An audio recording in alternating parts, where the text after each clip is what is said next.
Right, Dev, ready to go live? Yeah, ready. I think. Perfect. Sure? Yeah, Well, go for it. hey, good evening. I'm Andy. And I'm Devs. Stay tuned. It's Codes of the Unknown. Good evening.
Good evening.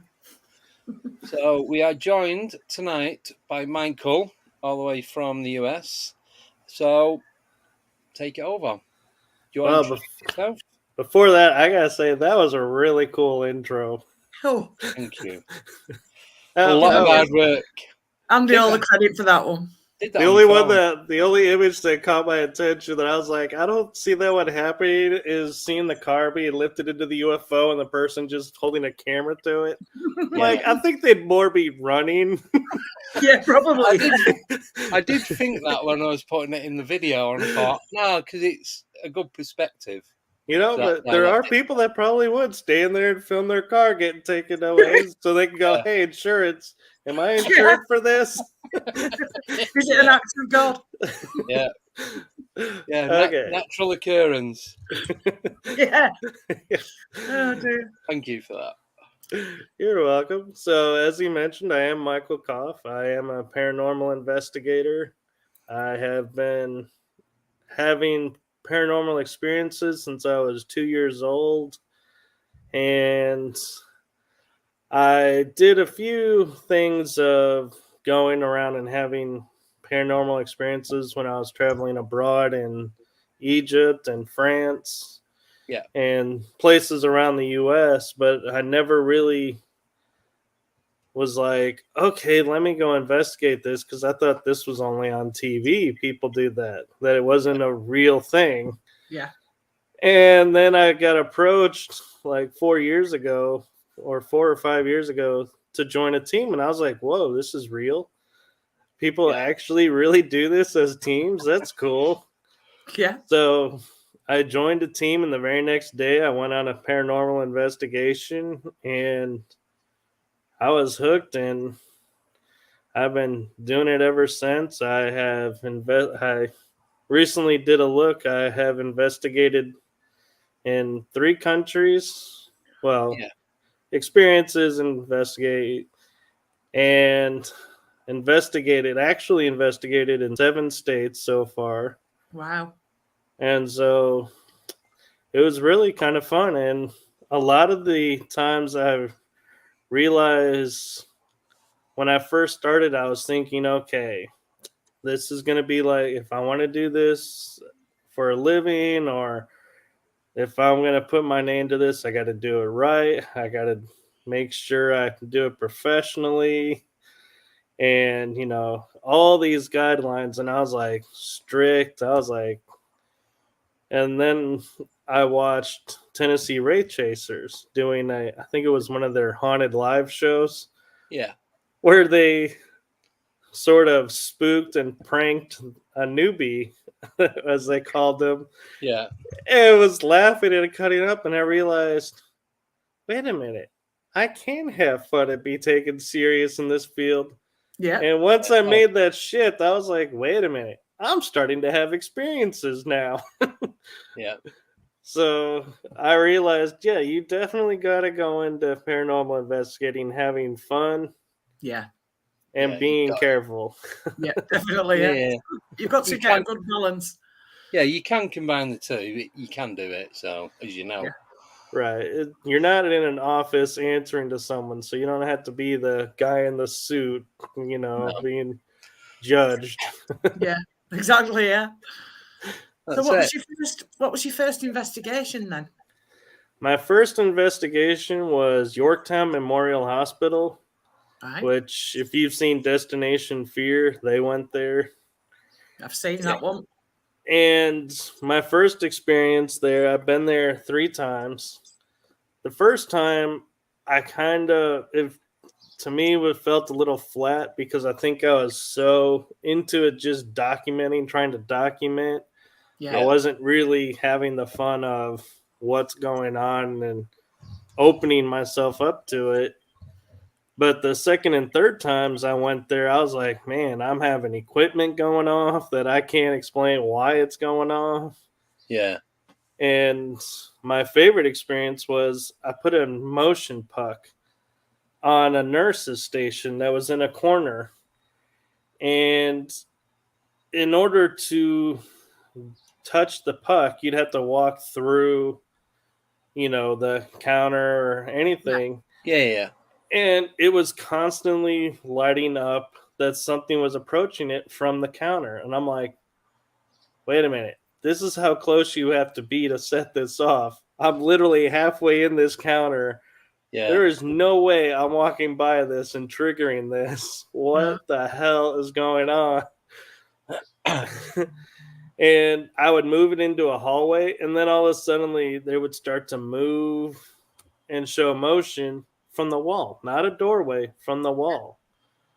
Right. And so I was like, man, I can't use this puck because it only works if you're standing right there watching it. I don't have the DVR system like a lot of people use. Yeah. To where I can have a camera on it 24/7 to go, hey, look, look at what we got going on. So, yeah, that was my first location, and I was glad that was my first one because it really opened me up, and there was a jail cell on the bottom of it, and I was like, why? And it's like my first thought is, why is there a jail cell down here? Yeah, it's a bit odd. Strange. Yeah. So, sorry, I can't speak. What's your favourite from the ones outside of the US? So, out of the other countries that you've been to? Well, my favorite one for Egypt was I'm inside, like, I guess the catacomb section of a pyramid. Yeah. In Saqqara. And there's all these sarcophaguses around. Yeah. And I take a picture of one, and there's this blue light that shows up in the corner that looks like something is stacking up. And I'm like, there's no blue lights down here. What is causing? And there's like no actual light in this spot where this is. What is this? And I posted, and people were saying, "Oh, I see a hand," or "Oh, I think it was a flash, glitch." And I'm like, "No, this is no flash glitch. I've seen those. Yeah. So I still to this day have not been able to explain what that blue light was. Did you get any feelings or anything from it? Was there any sound, any smell? I didn't get any sound, and to be honest, if there was a smell, I'm not sure I would notice because I was in the bellows of a sandy pyramid. So Yeah. there's a lot of smells Yeah, I can imagine that. in a confined space. So it's like I'm not sure I could identify down to one, but Yeah. I would say feeling wise, I would have had to have been drawn to something because why else would I have taken a picture at that moment to catch that? Yeah. Mm. Would you class yourself as being sort of psychic? I wouldn't say psychic, but I would say I have, like, I've kind of coined it as like a spidey sense. Like, Yes. Yeah.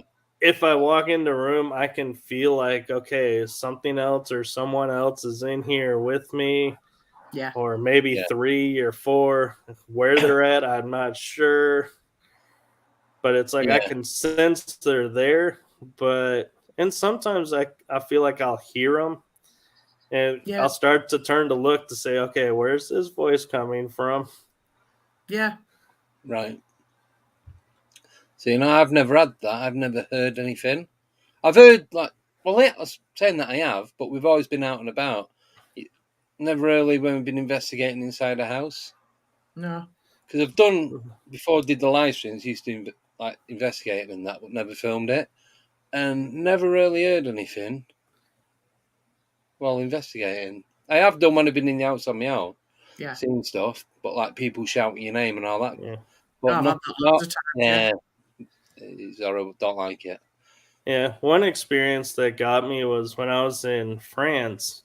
I was at Rennes-Le-Chateau, and it's after midnight.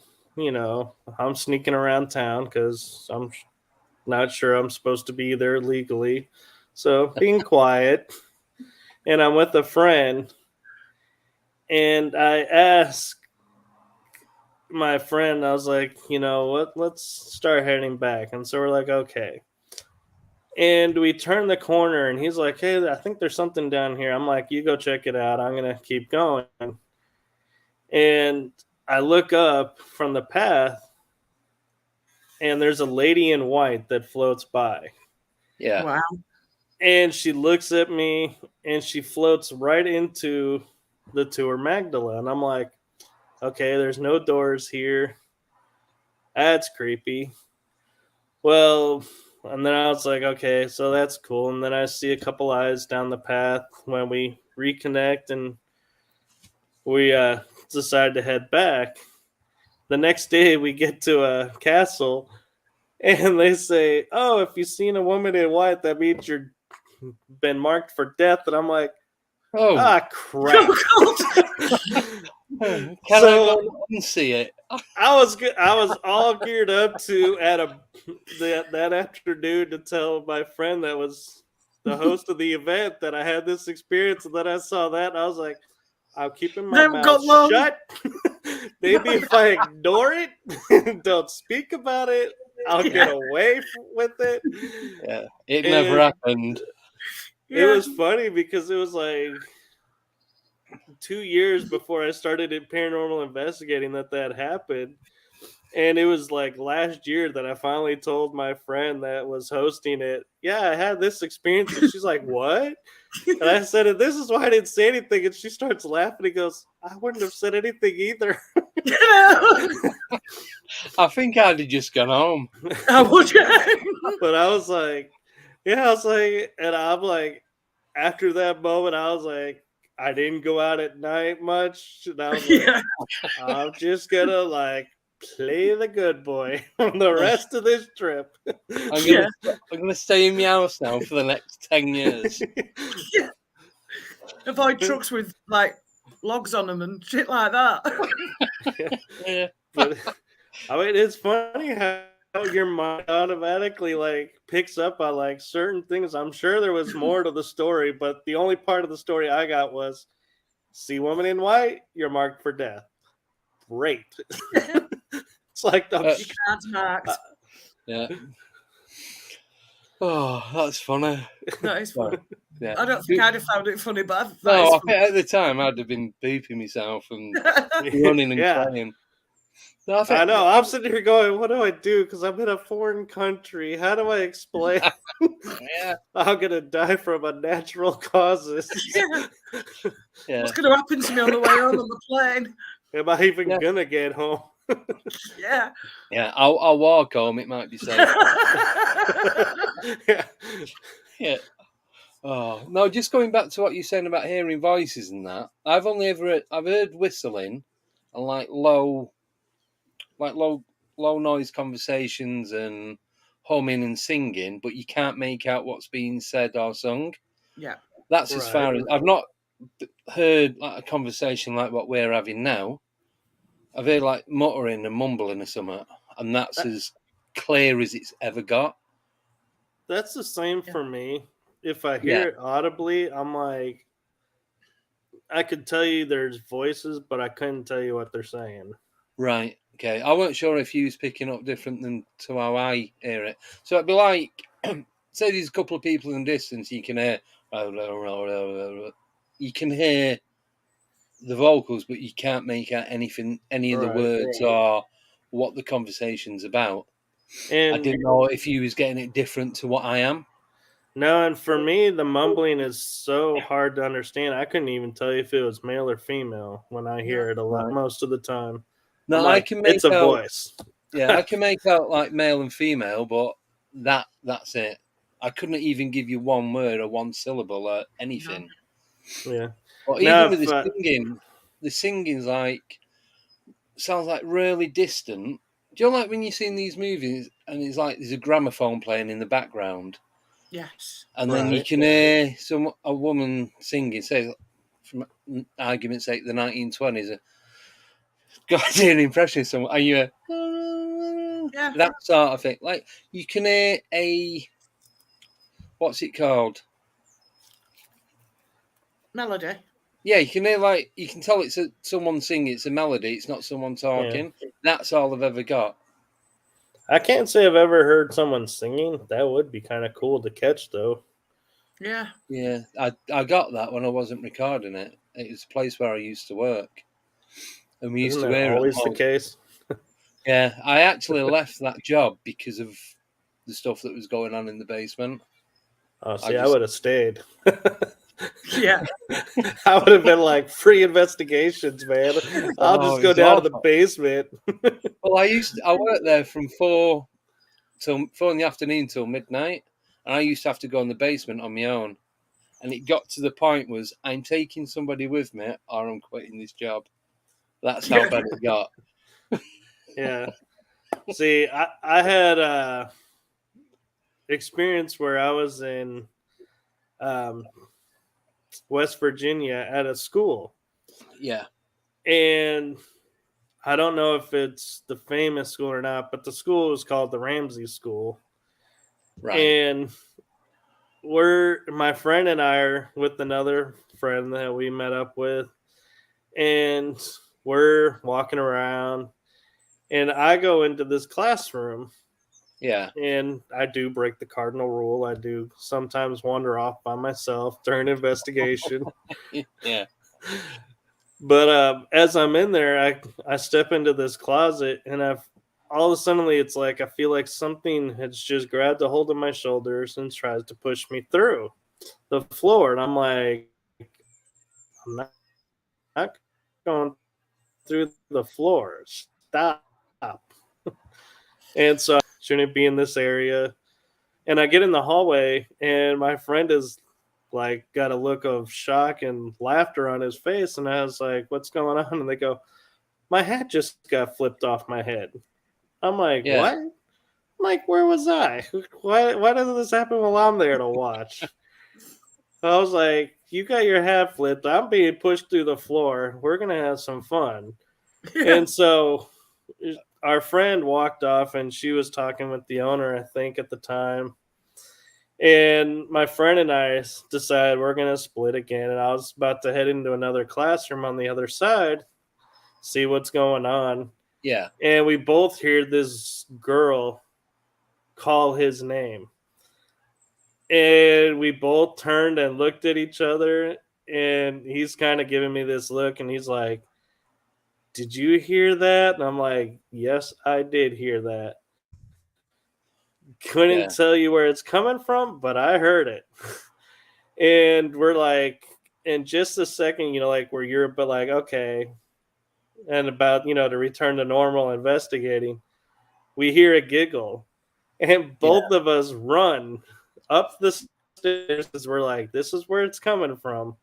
We're going to go find out who this kid is that's pranking us. Yeah. And lo and behold, I go out onto the upper riser balcony area and I'm looking down at a stage and there ain't a soul in there. And my friend is standing at the door and he's like, "This is as far as I'm going." I'm like, "All right, what's going on here?" And we're like, "Okay." So we decide we're going to walk around and we get up to the top level where there's a story of a child that, or a student that jumped out of a window and committed suicide. Yeah. So we're like, "Oh, that sucks."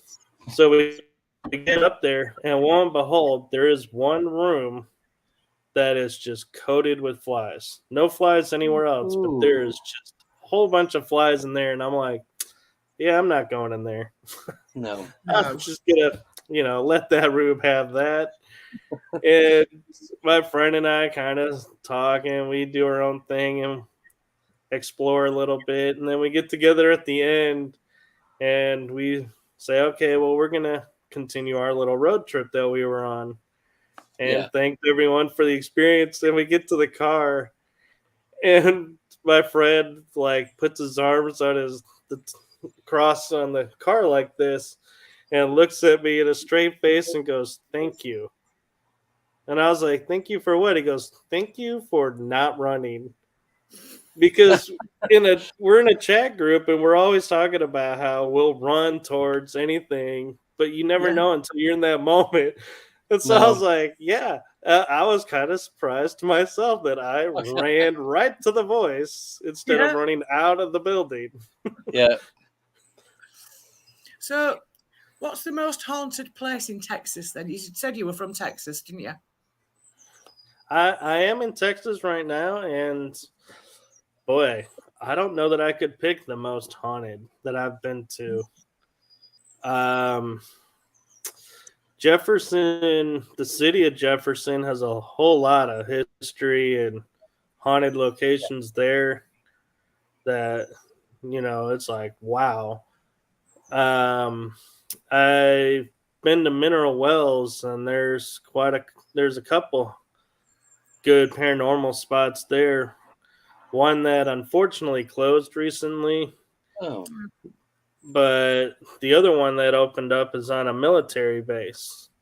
Right. And it's called Fort Walters. And the history of it was actually started as Camp Walters during World War One, and then Right. it became Fort Walters. And the most distinguished and the least distinguished soldier in World War II trained at that base. Right. And so it's like we got the full spectrum from the worst Yeah. to From the one end best. to the other. But I also found out that it was a German POW camp there, Right. Yeah. and it was before all of this. We then found out it was on Native American land, so Yeah. there was raids going on, but it was then closed, and then it opened up for Vietnam, where all the helicopter pilots trained Right. to All right. go to combat. And so Yeah. we have had EVPs of little girls that or little girl that wants us to play. Yeah. Right. We've had a doll that laughs, but we can't figure out how it's laughing because there's no batteries in it. You Yeah, see, you dolls freak me out. can keep that one. Yeah. We have a bathroom in there where the stalls tend to open and close on their own. Ooh. Ooh. And it's, and there's so much stuff going on in there. And I was recording a session. We were doing EVP work and doing apps on the phones. And I crack myself up every time I see this. And it's like, I was like, I'm so glad I recorded it. Was these two ladies were in this one room, and I come in and they're doing their thing. And all of a sudden the app goes elderly. And it goes, who are you calling an elderly? Are you saying I'm elderly? And the app goes, sure. And she goes, how rude. And I was just laughing, going, wow, you just got called out by the ghosts. Yeah. I like it. That's And good. I'm like, and in that moment too, I'm also thinking, wow, ghosts have a sense of humor too. Yeah. So- Is there anywhere in Texas that you really, really want to investigate that possibly you couldn't, but you'd like to? One would be the Alamo because it's like a very key point to our independence as a state.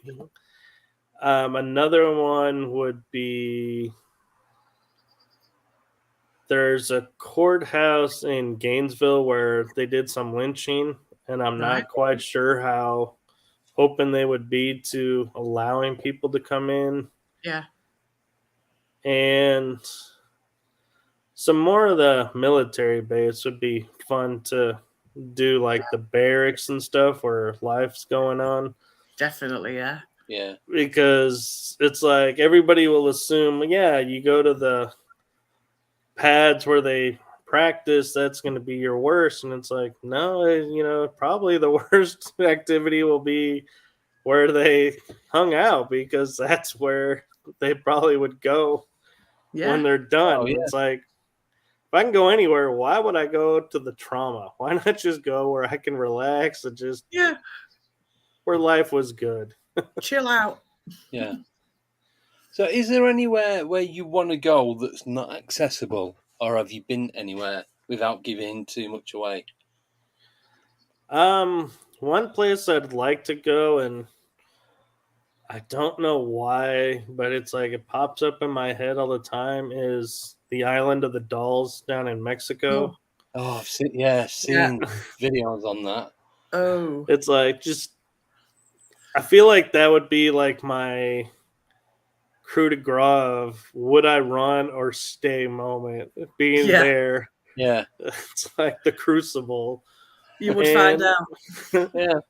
Another spot is the catacombs in Paris and the tunnels under Edinburgh. Yes. Very creepy. Yeah. Yeah, I'd definitely do the one in Edinburgh. Yeah. I've always wanted to do. I've been past there, but I was working, so obviously I couldn't go in. But when we was driving past, there's like half hanging out the van. It wasn't just me head; it's like half my body leaning out the window. Can we not just stop here for half an hour? Another place that I'd like to do, but I'm I would almost say afraid to do, would be Rome. Because you got the Vatican secret police around that they can make you disappear, and it's like if they don't like what you're doing, you're gone, and it's like you ain't coming home. Yeah. Well, they've made a lot of history disappear, so a couple of people ain't going to matter, are they? I didn't say that, by the way. That was Joe. That's just a quote. Yeah, there's no secret police in Rome. Absolutely not. Yeah. No, that'd be a great one, wouldn't it? If you could actually get into the Vatican. Oh, yeah. Oh, I'm meaning places like the Colosseum. Oh, yeah. Yeah. The national monuments, just to like see if you could get the history of what was there, people's reactions, feelings. Yeah. But the Vatican, I think I'd be too far into a rabbit hole that you may not want to. You may not get out of going into Yeah. there. There's Yeah, I some think dark stuff that's happened in the Vatican. Oh, well, yeah. constantly going on, isn't it? I should think there's Yeah. a lot of stuff that goes on at Pompeii as well. You know, from all the bodies that they sort of unearthed that were all. I should think there's quite a lot of activity there. Yeah. It's But just you you never got to hear of get anybody past the investigating it. historical society. Yeah. I think because people have a notion, like when you say investigate, they Yeah. have a tendency to think you're going to be digging in the ground or Yeah. disturbing stuff. And Yeah. it's like, we really don't. We You kind just of want to just, walk around and the most disturbing thing we do is sit our butt down on something. Yeah, listen. That's as destructive as it gets, is we'll disturb a little dust pile by sitting on it. I suppose the other thing about Pompeii is as well, I suppose it'll be classed as a grave, won't it? Because they've left the bodies there, and And maybe that's well, why and people it's a UNESCO. The UNESCO, they tend to shy away from letting people just wander around and do stuff after hours. Yeah. Yeah. The insurance as well. I've got one quick question. Just come to me then. So, where you have these haunted premises, what do you think happens when say that building gets demolished and there's been numerous ghost sightings or spirits, whatever you want to call them? What do you think happens to the spirit? Oh, I think the spirit remains attached to the land, or if they feel like, well, maybe I'm at peace now. Yeah. This is gone. I can move on or move to another location. Yeah. I don't think they're ever locked to a certain spot, no matter how traumatic an event is. I still feel like they can go anywhere they want to go. Yeah. It's just when you're addressing them, that's where we know, and that's probably where it's easier for them to come through. Yeah. Now, the only reason I'm asking that, there was a pub up the road from me. It'd been shut for a few years, but there'd been a lot of sightings. There's a young girl, about 5 or 6 years old, and there's an older gentleman, I'd say in his 50s, 60s, and a few people have been going and investigating. It was right on the road as well, so people driving past would see faces up at the window and all that.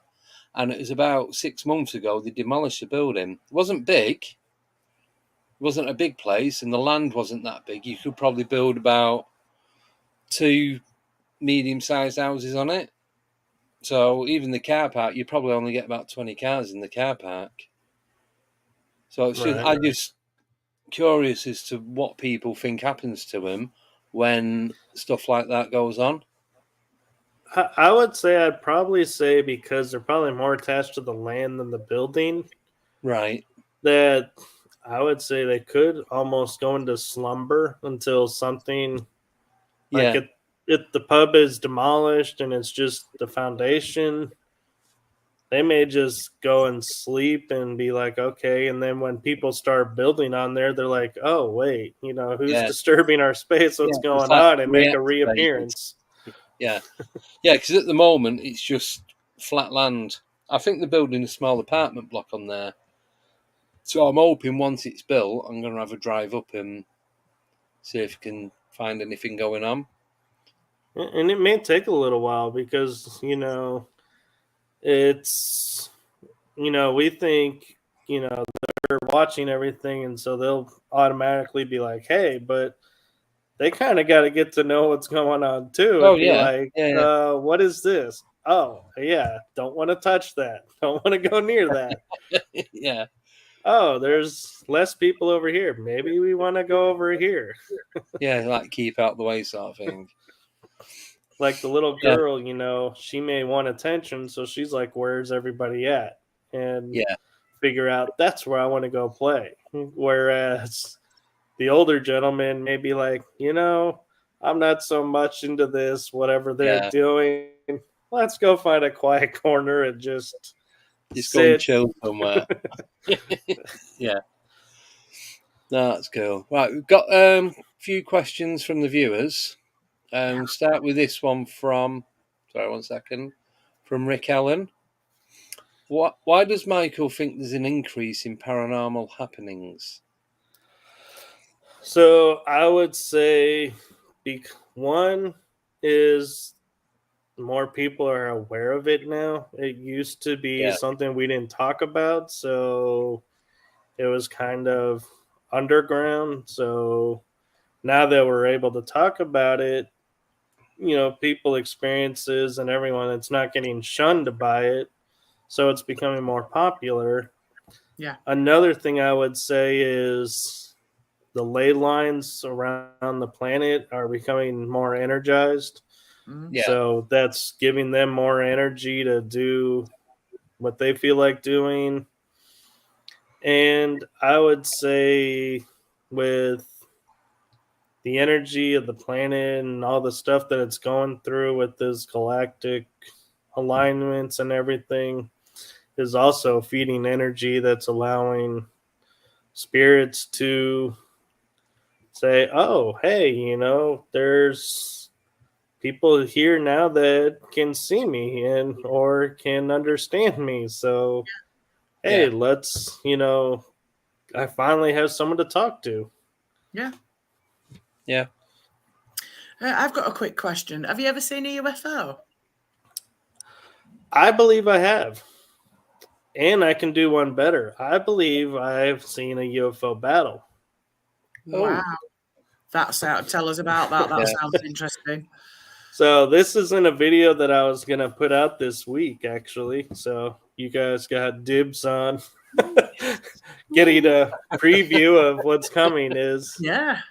When I was doing fundraising, I was outside of a building, storefront, and I was starting to clean up, and there's a highway going by, and I look at something says, look up.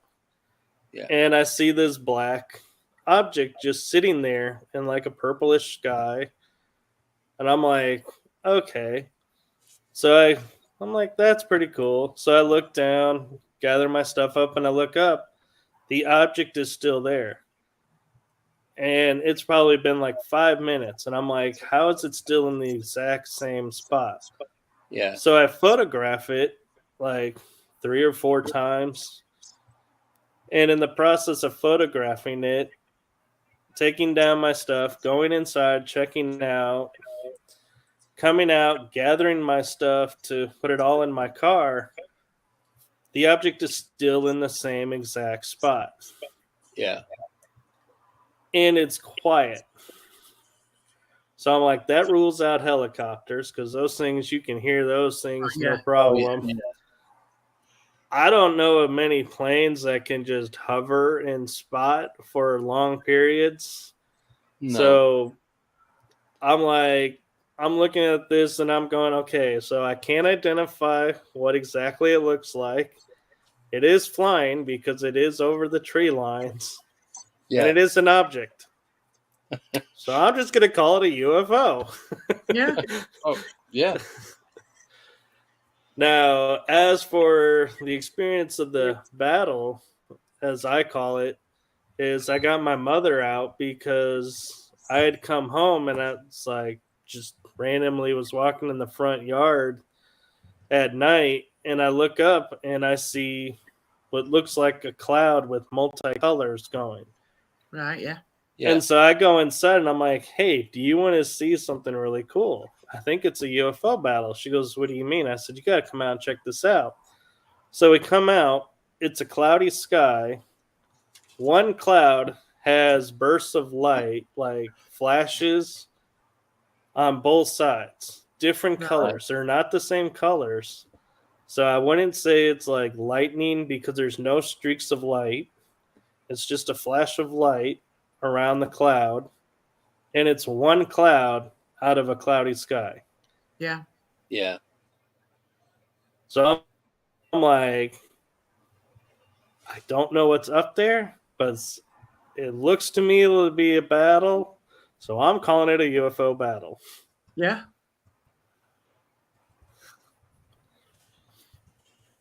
That's So mind blowing. Yeah, I was going to say, I've only ever dreamt of UFO battles, but they felt so real. Yeah. It was like Star Wars. And it's like, you know, you look at these bursts, you know, and if the bursts of lights were all yellow, say, then I would be like, maybe that, you know, it's just a storm or something in that cloud. It's a storm cloud interacting. But to have like yellow and blue or blue and green, you know, two different colors going almost simultaneously, I'm like, something doesn't seem natural about this. No, not just any cloud. Yeah, I was just going to say, was anything else going on at the time?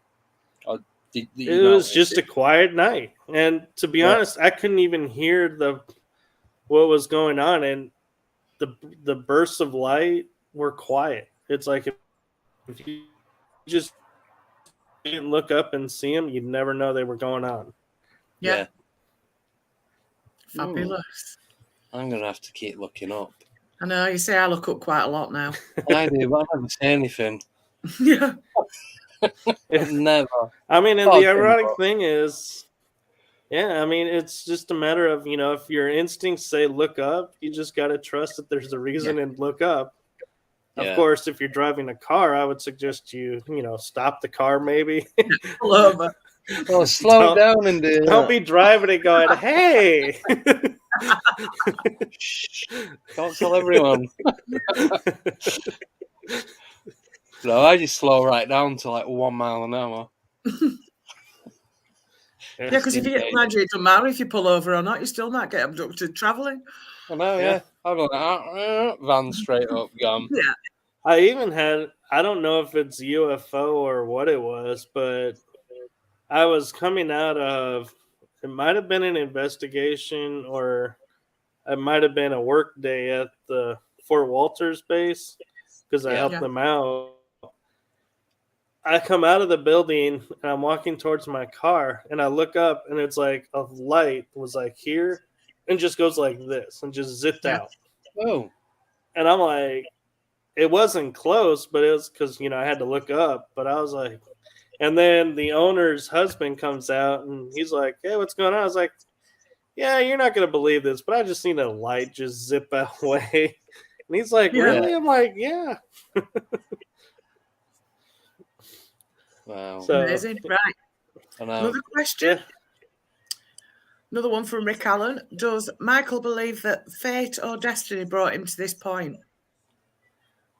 Ooh, that's a good question. I would like to lean towards destiny because I just feel like, you know, well, fate and destiny may be the same thing because fate put me in a position to where I was raised to where I could be open to all of this. Yeah. And therefore, you know, the destiny of being an investigator was just allowed to happen. And I have supportive friends and family around me. So I could almost say I would believe it's both, a combination of both. Yeah. Yeah. Did you have any? Yeah, it's an interesting question. I was just going to ask if you had any childhood experiences, any strange things in your childhood that happened. I did when I was 2 years old. This is kind of a funny story, not at the time, but when I tell it is when I was 2, I was in the attic of a 2-story building that had a basement. Yeah. Right. And I'm looking over a vent shaft, and next thing I know, I'm on the concrete ground. And of the basement, and the only thing that happened was my eyebrow got nicked by a wire. Right. I got up. I was fine. It's like, you know, they checked me out. I had no broken bones, no damage. But it's like, you know, the reason I say it's a funny story is when I became a teenager, it's like I had a flash of that moment, and it's like I remember, and I start remembering more and more about it. And Yeah. I'm like, yeah, as I was going down, there was this lady and that's kind of like had like an angelic glow that was like holding me and it's like and talking with me and it's like and we had this conversation and was asking me questions and I answered, and I answered Yeah. and I'm like and they're all like going, "Wait, what?" And I'm like, "Yeah." And it's like cuz the way I'm describing it, it seems like maybe like 10 minutes have passed. But Yeah. anybody that knows when you're free falling, it ain't no 10 minutes from Sec- to go well, 2 through seconds. 2 floors to a basement. Yeah. So what do you think happened? I think I was pulled aside and given an option of do I want to be open to do what I want to do Yeah. or do I want to close that door and say, "You know what? I don't think this is the right time and so choose a different Yeah. time." Yeah. Excellent. Yeah. Yeah. That is strange, that one. It is very. Yeah. Yeah. I like the strange ones. They're the best. I do, yeah. Yeah. I know they're creepy and I like And I them mean, for the right reasons. well, and the funny thing is when you think about it, at 2 years old, how do you? It's like, who thinks a Yeah. 2-year-old has this sense to go, okay, this is what I want my life's purpose to be. So yes, we're gonna do this and this and this. Yeah. Do we carry on watching cartoons or do we move on to the next round? Yeah. And to be honest, I gotta think because I had that experience at 2. Is Yeah. why I'm ingrained to run towards like disembodied voices and stuff instead of away. Right. Yeah. Is because it's like, okay, this is what I signed up for, and why not? So, do you think that was the start? Sorry, do you think that was the start of what you do now, and like the main reason behind it all? I think it is because it got me comfortable. Like I I didn't grow up in mainstream religion. I grew up in kind of more spiritualistic. Yeah. So like mediums and the people like that and channelers, I grew up around them. So I'm pretty, comfortable with that idea. Yeah. And so for me, I think because I was around that, the thought of hearing a voice in my head doesn't freak me out or make me go, "Oh my god." Instead, I'm like, "Okay, so yeah, what's going, what's the, it's more at Yeah. ease with it." So, Let's check this out. Let's see what's going on. Yeah. Yeah, I can relate to that, yeah. Cool, that's good. I like that story. Really. Yeah. Right, next question is from Josephine Weeks. Surprised it doesn't mention Dogman, but anyway. Yeah, we'll get to that later. Sorry, Joe. What's your scariest moment? My scariest moment, I would say, I would say the one that jumps out to me would be Old Park Hotel in Ballinger. Yeah. It was my first time investigating there, and I just got done trying to do an Estes method, and they were talking about how something was trying to come after me. Yeah. Whether it was demon or just a dark entity or something. I don't know what it was.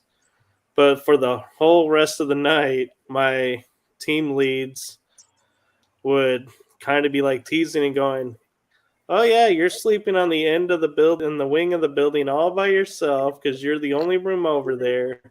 And you're across from the room where you pissed off something and something's coming after you. So we'll hopefully see you in the morning." And I'm like, "Great, thanks." All being well. Yeah. So I literally, that was the okay. only time I've ever closed my door and like was like going, okay, I'm sleeping light tonight because if that door handle jiggles, I want to know. Yeah, exactly, yeah. I love it. Cool. Do you want to do the next one, Deb? Yes, I'm just flipping over. All right. Well, I'll put them on if you want, and you read. Okay.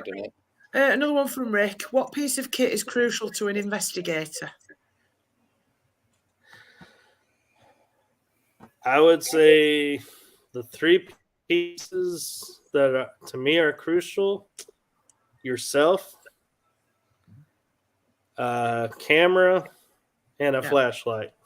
Yeah. You don't need all this expensive, big equipment like you see on TV. A lot of EVPs I get on a video that I'm filming on a camera. Yeah. So it's like you don't need to buy that. But with that being said, I am starting to open up to using cat balls and K2 meters. Yeah. I started with the K2 and then it kind of just, I wasn't getting much, so I just left it alone. And now I'm starting to see it again in investigations and activity. And so it's like my curiosity and it's peaked again. Yeah. Yeah.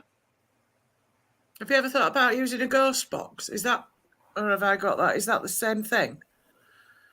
I've tried using what we call the spirit box, and I don't like the static in it because I can't hear a lot of stuff through it.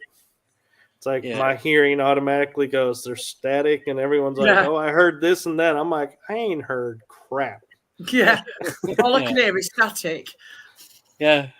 And so I'm like, this is pointless to me. But I then started using a Phasma box, which is the same thing as a spirit box, but it doesn't have the static. Right. All right. Okay. Not heard of those. I've not now. I've in using the app, it's hard for me to use because it just starts throwing out these random phrases or words. Yeah. And I'm like, yeah, that could correlate to what we're talking about, or did we just go into left field and what are we talking about now?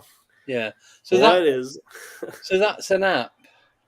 It is an app that I think you have to have a laptop to run it. It's not for a phone. Oh, right. Got you. Yeah. No, I've not heard of that before. That's why when you said it was an app, I'm like, oh, not even close to what I thought it might be. No. Yeah, no. I've seen people use the Necrophonics app, and to me, it's kind of similar to an Ovilus, and so I'm like, I'm kind of 50-50 on it. See, but I've tried them, and it's always been hit and miss. It's either been all or nothing. Yeah. So it's like, is it just randomly picking stuff at the right time? And then see, that's what I think, because it's scanning radio waves. So it's like, it seems to, like, to me, just pick up something from a radio station, and it's like, oh, this, and puts it together and spits it out. I'm like, that has absolutely nothing to do with what. The only time I ever will say I was totally convinced by the app and I was glad I had it was I was doing a home evaluation or investigation, and I was up in the attic, and the team was with the Phasma box down below. Yeah. And they heard on there Michael danger. And I'm like, I'm in an attic. I'm not in any danger, whatever, And all of a sudden, I'm coming down the stairs, the stair ladder, and someone goes, hold it. I had a piece of wood stuck in my heel of my shoe with the screw that they had to pop out of my shoe. And fortunately, the wood was thick enough that the screw didn't go all the way through to the skin, that the rubber sole in the wood stopped it from hitting my foot. But I was like, okay, I was in danger. Thank you, guys. So when something said hold it, was that on the app or was that one of you? No, that was my teammates downstairs when I was coming down going, And then they had this look on their face, and I was like, "What?" And that's when they told me the app had said I was in danger, and I was like, "Really?" Wow, that's amazing. Yeah, it's like the one time that I could ever say I would give 100% credence to that app. Yeah. Otherwise, it's like, yeah, I don't know what this thing's talking about. Yeah. Half the time, so go for it. That's amazing. It is. Warmed by an app. I know. Yeah. Who'd have thought? I know. But my favorite moment with technology was I was doing an EVP session with a couple of other paranormal investigators. Yeah. We were the only ones in the building. We're sitting in the lobby of the building, and because it's a military base, we thought, let's play cadence. Yeah. Because that's military, let's see if we get a response. And the cat ball's going off a little bit here and a little bit there. And we're playing this one long cadence. And you know how there's occasionally pauses in the cadence for, I guess them to catch their breaths? Yeah. Yeah. Well, in the middle of one of these pauses, there's a male voice that says, "Pause it." Oh. And we keep going with the video, and everyone's like, "Well, that was obviously you." And I was like, "No, it wasn't me, because if it was me, we would have paused it." Yeah. Yeah. And I was like, and I said to somebody, I was shocked that they actually knew the terminology to pause an app. Yeah. Right. And somebody told me, finally, they said, "Well, here's the thing that'll blow your mind." I said, "What?" She goes, "If it was a communications officer from World War II to current, they would have understood the frame pause because of them using that kind of technology for transmitting messages." Yeah. Yeah. And I was like, "Oh yeah, that blew my mind." Yeah. Because I was sitting here thinking, damn, we got some clever spirits, but I never thought about, they would have been the ones that originated the technology. Oh, yeah. Yeah. Wow. Right, we'll have one more question, then we'll go to a break. Yeah. All right. So, you kind of answered this one, but I'll throw it towards you anyway. From Umbraman, what's your first memory of a paranormal event that changed your life? I would say this is a two-parter. It was during a road trip, and I was with my friend from Holland, actually.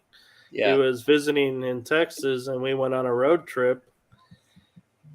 And we're in a hotel, and we're, sharing a room. So, you got the two beds and then the little luggage area and the bathroom.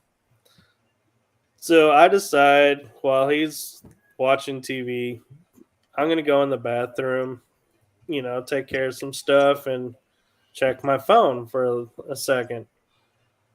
I hear my name, and I'm like, dude, I'm in the bathroom. This, what I'm saying in my head is, I'm in the bathroom. Why are you calling my name? And so I'm like, okay. So I finish what I'm doing. I go out and I turn the corner to ask him what he wants. He's asleep. Oh. So the next morning when I get up, I said, by the way, at this time last night, what did you want? Because when I came out of the bathroom, you were asleep. And he goes, no, you don't understand. I didn't call your name. You called my name. Wow. We both heard a spirit at the same time. It was a female voice. But in my side of the wall, it was calling my name. And on his side of the wall, calling his name. Wow. And our voices, we both heard it thinking we were calling each other. Yeah. And so we were like, that blew our minds.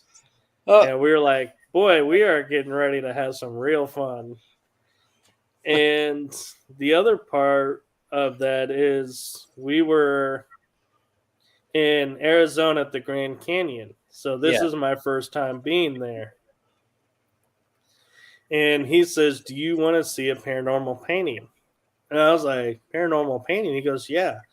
There's a painting in this hotel that the legend says is of the owner. And wherever you stand in front of this painting, he's always watching you. You'll always be in his sight." And I'm like, "Oh, I got to see this," because you always hear these paintings, but never actually see them. Yeah. And I get there and I'm filming this and walking. And I'm like, I kid you not, it has the creepiest feeling looking at this painting. And whether I was on the left side of the painting or the right side, the face never moves, but the eyes, I swear, were following me. Ooh. I was like, I put that video up and I was like, it was early, so it's like kind of like a little shakier than my normal. Yeah. But it was like, yeah, I was like, wow. Having this painting where the eyes literally follow, and you cannot explain it because it's not like you're going, "Oh, it's one of those holograms," because the face is moving. No, the face never moves. No. Oh, yes. Creepy. It is. I think I'd have checked out at that point. Yeah, I think I would actually, yeah. It was. Yeah, needless to say, we didn't stay at that hotel, but no. Yeah, it was a fun experience to be able to say, yeah, I have been watched by the owner of a hotel that I didn't even stay at. Yeah. Right. That leads us nicely into the break. Yes. So 4 minutes. Do 4 minutes, 8 seconds, Deborah. 4 minutes, 8 seconds. Don't forget them 8 seconds. Very crucial. Yeah. Jo needs them extra 8 because of her crutches. Yeah, she does. Right. So, be back in then. See you after that.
7, 6, 5, 4, 3, 2, 1, 0.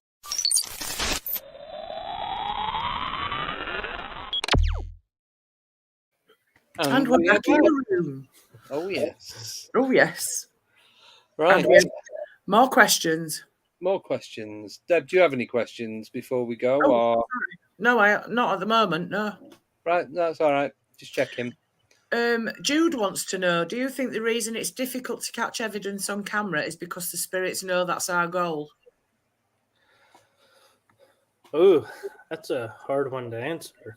I would say partially yes, because sometimes I don't think they want to be filmed. And I think the other reason it's difficult to catch the evidence is because we don't see it, even though it's on there. Yeah. So it's kind of a double edge. Yep. Fair enough. Next one is from Umbra again. What is the most verifiable, best proof investigation done by Michael? I'm presuming that means done.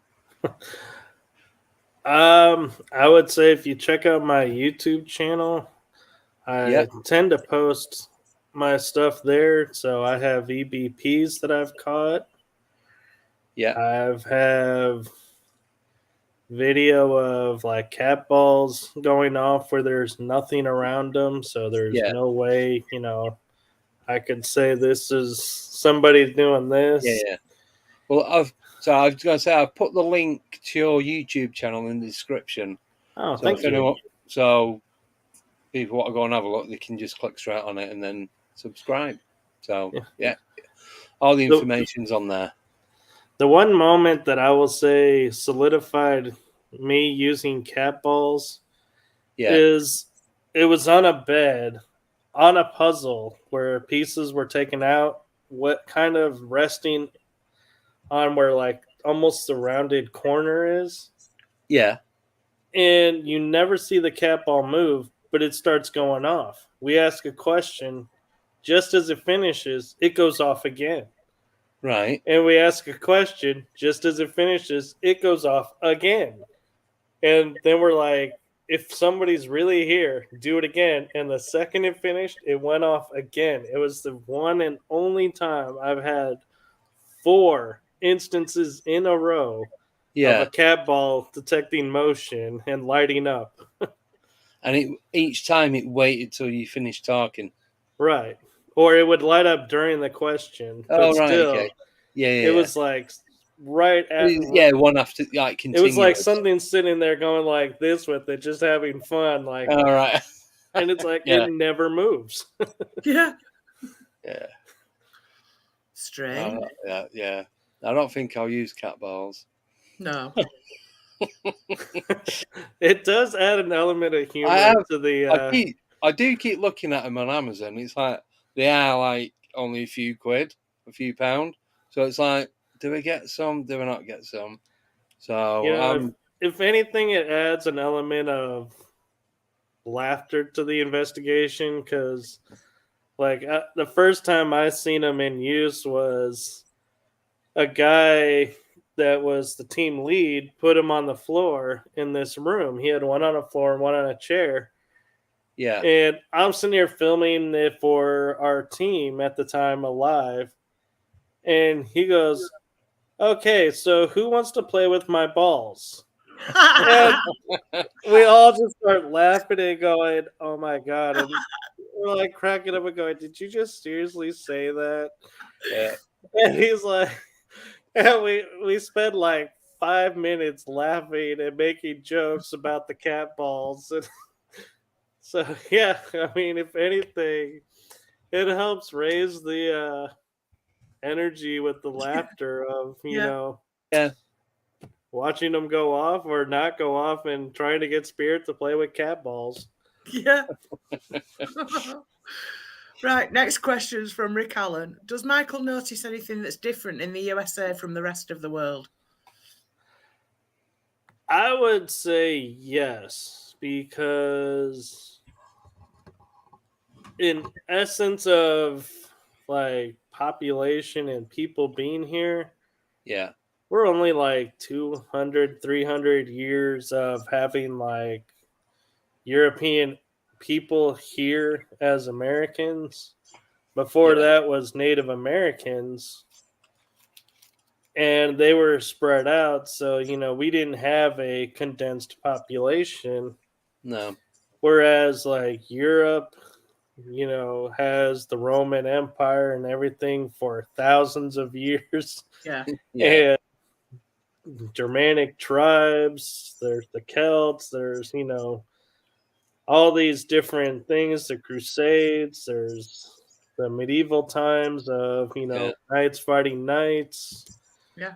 Yeah. So there's a lot more historical energy to pull from, I think, in Europe and some of the other places Yeah. than in the US. Yeah. Yeah. I agree with that, yeah. Yeah. But it's not to say we don't have a lot, but it's just ours only goes so far back. Yeah. Yeah. Yeah. It's like we can say Vikings and those, but not to the degree like you guys could say, oh yeah, we got Viking towns and cities. It's like we have markings. We don't have cities anymore because they were lost or torn down. Yeah. And the other thing I think that we struggle with is Europe has the mentality of there have been people here for ages, where America, they had the tendency of saying we're only 300 years old. Yeah. Yeah. It's like we're really not. We do have people that were here before, but we don't a nation give credence to them and say, acknowledge that we kind of stole your land and pushed you over here. So we kind of try to sweep our dark history under the rug, where I think Europe kind of embraces it more. Yeah. Totally agree with you. Right. So next question is from Jude Sparkle's Kitten. Do you help the spirits move on after investigations? Ooh, that's kind of a hard one for me because I've done it in the past. Yeah. When asked. If I'm not asked to, I leave them alone. Yeah. Right. Yeah. And one of the things I'm very cautious of too about doing that is like, no offense to like paranormal shows like Kindred Spirits. Yeah.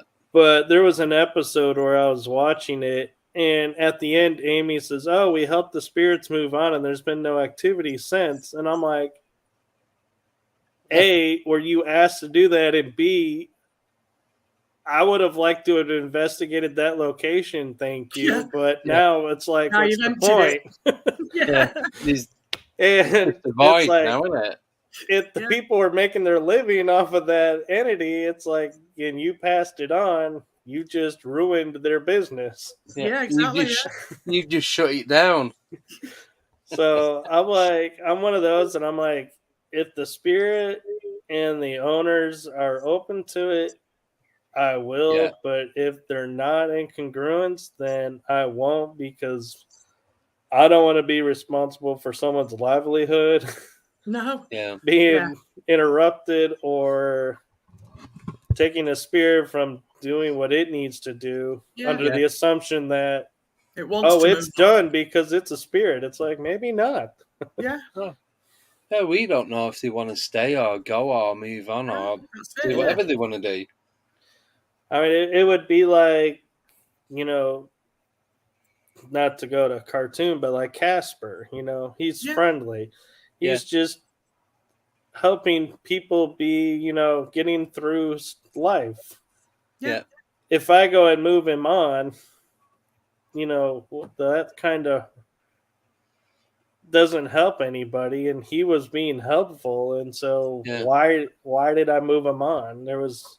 He wasn't No hurting reason. anybody. No. And so it's like, I always think, like, should I do it? No, unless there's like everybody is ready for that, then I'll consider it. But otherwise, no.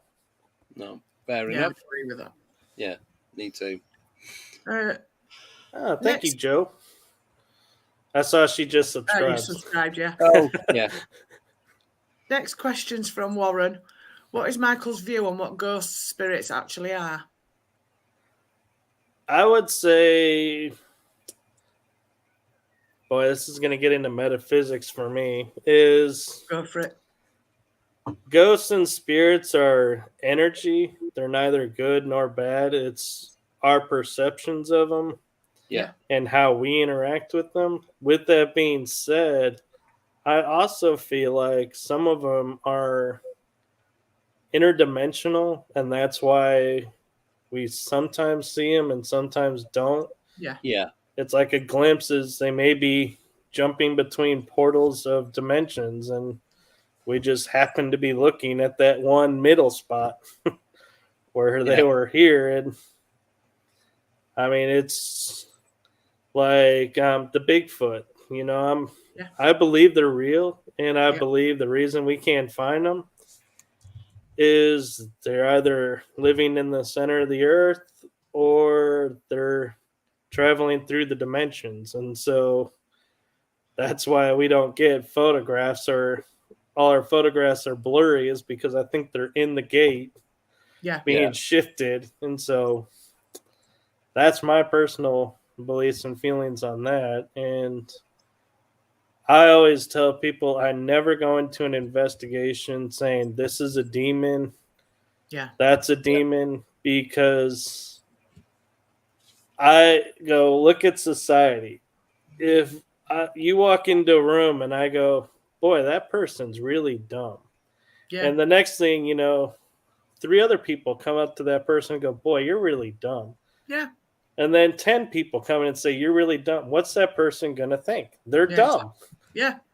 So why would I think the spirit world is any different of if one investigator comes in and goes, oh my God, you're a demon. 3 more come in and says you're a demon. 5 more come in and says you're a demon. Well, I must be then. If I'm a spirit, I'm going to be like, well, then shoot. Yeah. I'm going to start becoming a demon if that's what people want. Yeah. And so I'm not saying demons aren't real.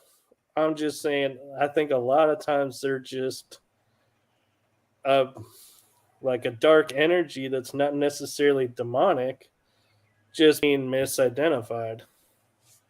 Yeah. Sorry, just quick question. Just going back to what you were saying about Bigfoot coming from Inner Earth. What are your thoughts on Inner Earth, Hollow Earth, whatever you want to call it?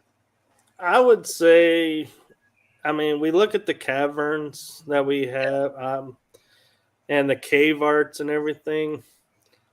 I feel like, you know, we don't even know what the inside of the earth really looks like.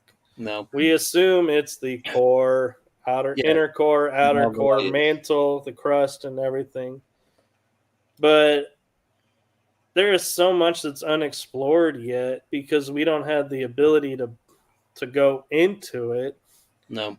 That I am a firm believer that there are probably beings and stuff that live in the earth, and that's why you'll see, like, you know, it's kind of dark, but people disappear. And I think it's because either one, they're being taken for experiments by so-called governments. That's a deep rabbit hole to go down. Yeah. Or, you know, departments of governments that have nefarious, not governments themselves, but bad elements in governments. Groups of people that believe you have to do this or that to bring about a change that they don't really understand, or they think that's what they want. So or they're going inside the earth, or they're going to other dimensions, because there's no traces. Yeah. I mean, there's a tribe in Southwest America that got my attention, and I've done a lot of researching on, is the Anasazi. Yes. Right. The pre-Pueblos. They were here. We know they were here. Yeah. Then they just completely vanished. There's no bones. And people go, well, they were eaten by cannibals. Cannibals don't eat bones. No. And they turn their bones to tools. Where are the tools? Yeah. Yeah. There's like zero trace of this culture. And so I'm No. like, they either went into the earth, because they were burrowing into cliffs. Yeah. So it wouldn't be hard to think they went and found a way to go deeper into the earth. And that's why we don't know where they are. Yeah. Or the other option is they found a portal and portaled to another dimension. Yeah. Yeah. You never know. Because otherwise, we would have traces of where they went and what happened to them. Yeah. And if they were attacked by cannibals, that's a lot of bones. Yeah. It's a lot of bones, yeah. Yeah. It's not like 2 or 3. It's like, I'd say at least a couple of thousand. Yeah. Oh, a few thousand at least. Yeah. Yeah. Like that's a lot of tool making going on. 20, 30,000. Where's the bones? Yeah. That's the big thing. Yeah. Definitely. Yeah. Right, we've got a question. We've got I sounded like Scooby-Doo then. We've got a question from I Richard. love Scooby-Doo. I do, yeah. Me too. Don't like Scrappy-Doo. They ruined it when they brought him in. Yeah. No. I actually have a Scooby-Doo shirt that I investigate in sometimes. Yeah. And it's got Freddy saying, it looks like we have a mystery to solve. And Velma doing Jinkies, Scooby's doing Ruh-Roh. And it's like all their catchphrases. Yeah. I like that. Yeah. Question from Richard. Michael, what are your thoughts on shadow people and what do you think they are? I think shadow people is a being that is kind of on the precipice of transitioning, and they're trying to determine, am I dead? Am I not dead? And they did kind of like, I don't know if you remember the movie Ghost with Patrick Swayze. Yeah. Oh, yeah. When they take Lopez. How the guy that was like doing all these like dark bad things, and these dark things were like hunting him, they and come like, up out of the floor and out the shadows, don't we? Yeah. I kind of feel like that's what the shadow people are. Is they're spirits that have done something, and they just don't realize they're done. Yeah. And that their time is over, and so they're trying to keep going. And the fact that we only see them out of the corner of our eyes, to me, is kind of proof of that. Because if it was like a dark being, like people want to say they are, it would come at you. It wouldn't hide and keep. The second you see it disappearing, it would be like, okay, now you see me. Now let's go, Yeah. That's why I feel like it's more of a being that's trapped in trying to figure out why they can't move on. Yeah. Yeah. Thank you. Second part to that question, kind of, from Joe. Have you ever seen shadow people while you've been investigating? Or even when you've not been investigating? Anytime. I've seen them off and on when I was growing up. Right. Just around my house. While investigating, I have on occasion, like when the cameras are off, and I know that annoys me so much, but it's like, I'll be like, did you just see that? And it's like, you feel like something just blitzed by and out of the corner of your eye. Yeah. It's as soon as you stop filming as well, isn't it? Yeah. Yeah. Literally. And I know you were one to ask me about Broken Bow Asylum. Yes. Yeah, I did, yeah. And my favorite moments there, two of them, all happened just as we turned the cameras off. Yeah. Is the first one is the first time I was there. I'm walking into the room and the owner is on the floor doing a session, talking with spirits. And so I'm like, I kind of walk in and I'm like, oh, maybe I'm interrupting. So I go to turn to walk out, and manifests out of thin air is this rubber prop of a bone that goes flying into a buffet kind of table that she's got stand. And we all sit there, and I'm frozen stiff because the impact is right behind me. And I'm frozen stiff going, do I run? Do I move? Do I turn around? Do I want to know what's behind me that made that banging sound? Because we didn't know what it was at the time. So I finally decided, I got to know. So I turn around and we put some light on and we find a prop of a bone. And we're like, where did that even come from? And we were like, wow. And I was like, that's the first time I've ever experienced something being thrown on an investigation. Yeah. Yeah. So fast forward to the third time I was there. We were in a room. We just finished doing a dowsing rod session. And there's these little ping pong balls of eyeballs around because it used to be a haunted house. So we were like, okay. We turned the corner to the main hallway to the exit. And guess what? Right behind me comes a ping pong ball right into the wall, bouncing around. Ooh. And we're all like, nobody's filming, are they? And we're like, nope. No. So I finally broke down and got a body camera. So when I stop recording with all the other equipment, I'll be like, oh, the body cam's still running. Maybe I can catch this. Yeah.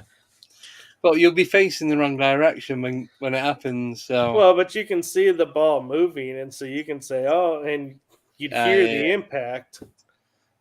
And, you see as you're turning, there's nobody there and finding what moved. So it's like, even if it's the aftermath, I'd be like, still, you're catching more than just going, oh.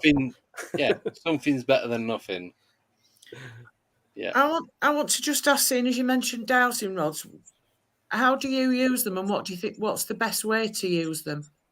I actually haven't used them, right? But I have two friends that do, and both of them will sit there and have the dowsing rods on their knees, right? Yeah, and they're holding on to the metal part that it's the handles through.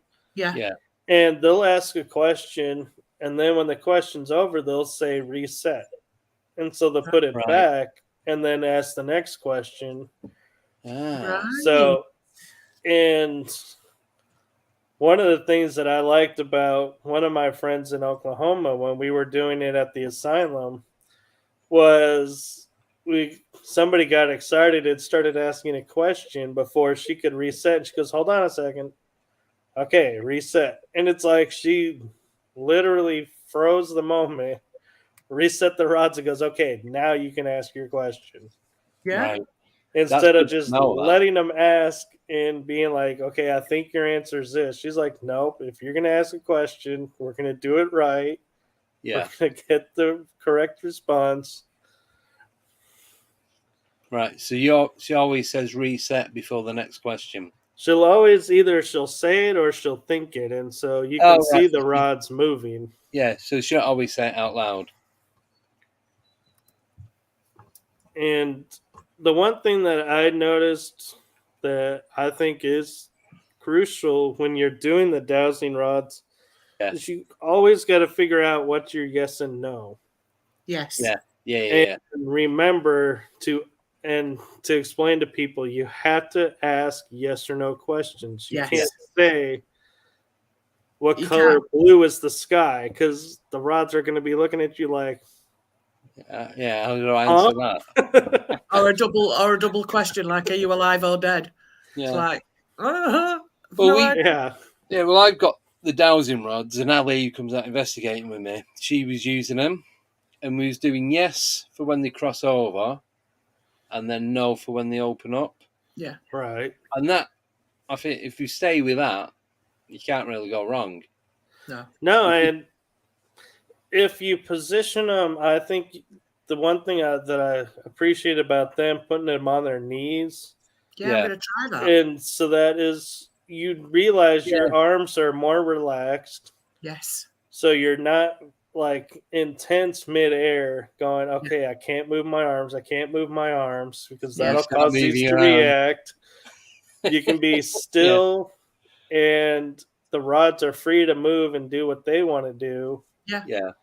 Because one thing I've noticed watching some dowsing rods is people are like this with their hands out, and then you'll notice their hand slightly moves, and they're like, "Oh, I got a response." I'm like, "No, you moved. Yeah. You cannot move." Yes. And so that's what I see people out like this going, "You're doomed because your hand inevitably is going to start to tilt down." Or your arm's going to get tired, and it's like the rod will react. I've never thought of like stabilizing them like that. That's a really good idea. No, I just when I've done it, practice. I've brought me elbows into like my ribs. You can't see, but bring my arms and then we can't see your ribs. No, I'm not standing up. So I bring my elbows into my side to like help steady my arms. Like you're driving, so you're holding the steering wheel, but my elbows are like into my rib cage. Right. So I try and do it like that to keep my arms as steady as possible. Yeah. The only thing I would say is you got to watch how long you're doing it, because if your arms are outstretched, you know, like 10 minutes later, you're going to be like, arms are starting to go down, and you're like, oops, hold on. No, so I don't have my arms straight. I'll bring my elbow. I'll stand up a little bit. Still, I mean, so still, I'll even bring though my you're elbows like in like that. Yeah, but you're all tensed up then, aren't you? Yeah, that's the only. That's what I was thinking when he was saying about resting them, your hands on your knees. It's so much more relaxed. Yeah, it is. And if you look now, like I'm talking, my hands are slightly moving. Yeah. So because they're on my ribs, it's like my ribs, my breathing is causing my arms to move. Very subtle. And so that could cause the rods to go flailing out or in. So that's why I would caution you, maybe try it resting on your legs and see if you get the same. I'm going to try it this weekend. I think I'm going to have a go with that now. That's a really good idea. I'm going to sit in the back garden tomorrow. You know, and a great way to test it is do like 2-3 minutes the way you do it. Yeah. And then 2-3 minutes, the same questions. And see what response you get. And if one was a no and all of a sudden it's a yes, you can say, oh, well, maybe that was movement or... Yeah. Well, what I think I'll do then, I'll set the camera up to video it, just leave it running. I'll try it the way I've been doing it. I'll try it the way you've just said. Yeah. And then I'll put the video up and see what you guys think. Yeah. The only thing I would caution you about is don't say things like, am I talking with Bob? And if it goes yes, and then you switch modes and you go, am I talking to Bob? And it says no, and go, well, is that because I moved? No, it could be because Bob left. So that's the other thing I caution people about with dowsing rods is if you're talking with the spirit, make sure you're not asking such direct questions that they'll answer, and at some point the answer changes and go, oh no. Yeah. I wasn't talking to so-and-so. No, it's somebody else came in. Yeah. That's what happened to us, and then we wasn't getting any responses afterwards. So we think who or whatever we was talking to just think they just got bored of us and went, to be honest. Yeah. Because We've actually... It does happen. We were on investigation, and we were getting all these feelings and equipment going, and all of a sudden it just went to a stop, and we're like, are you bored of everybody coming in and asking these questions? Yeah. I bet you are. Yeah. They probably Then thought, we end it. I've got shopping today. I'm off. Yeah.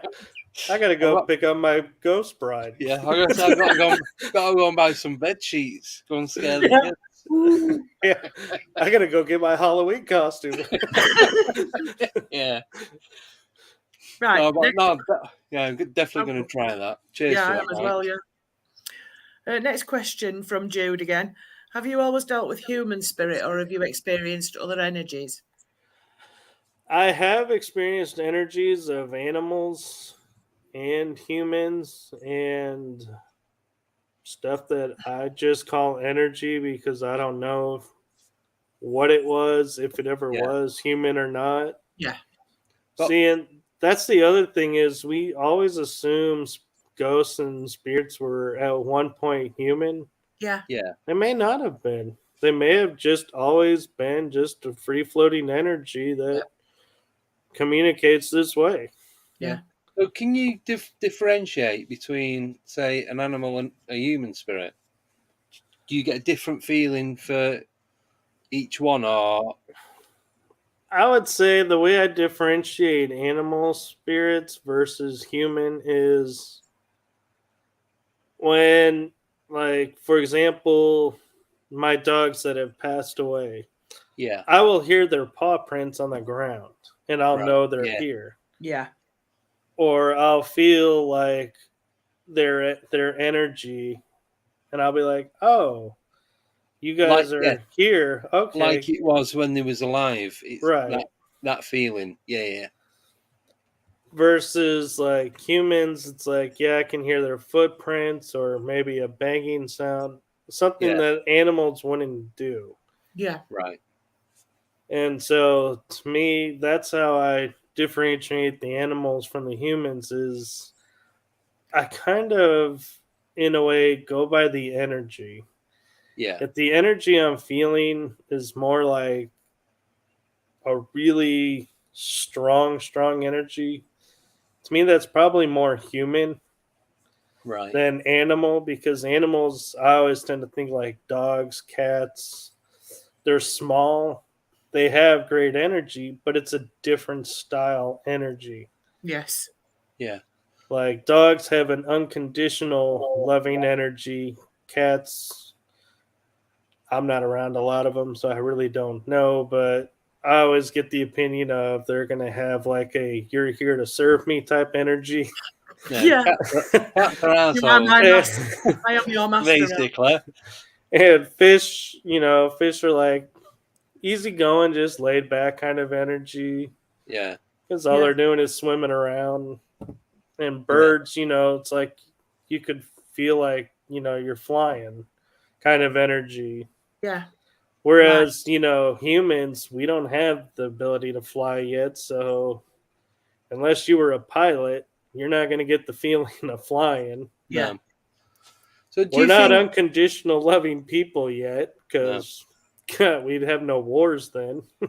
Exactly, yeah. Well, yeah. So do you think that, so with the animal spirits, do you think that they know they're coming back as a spirit?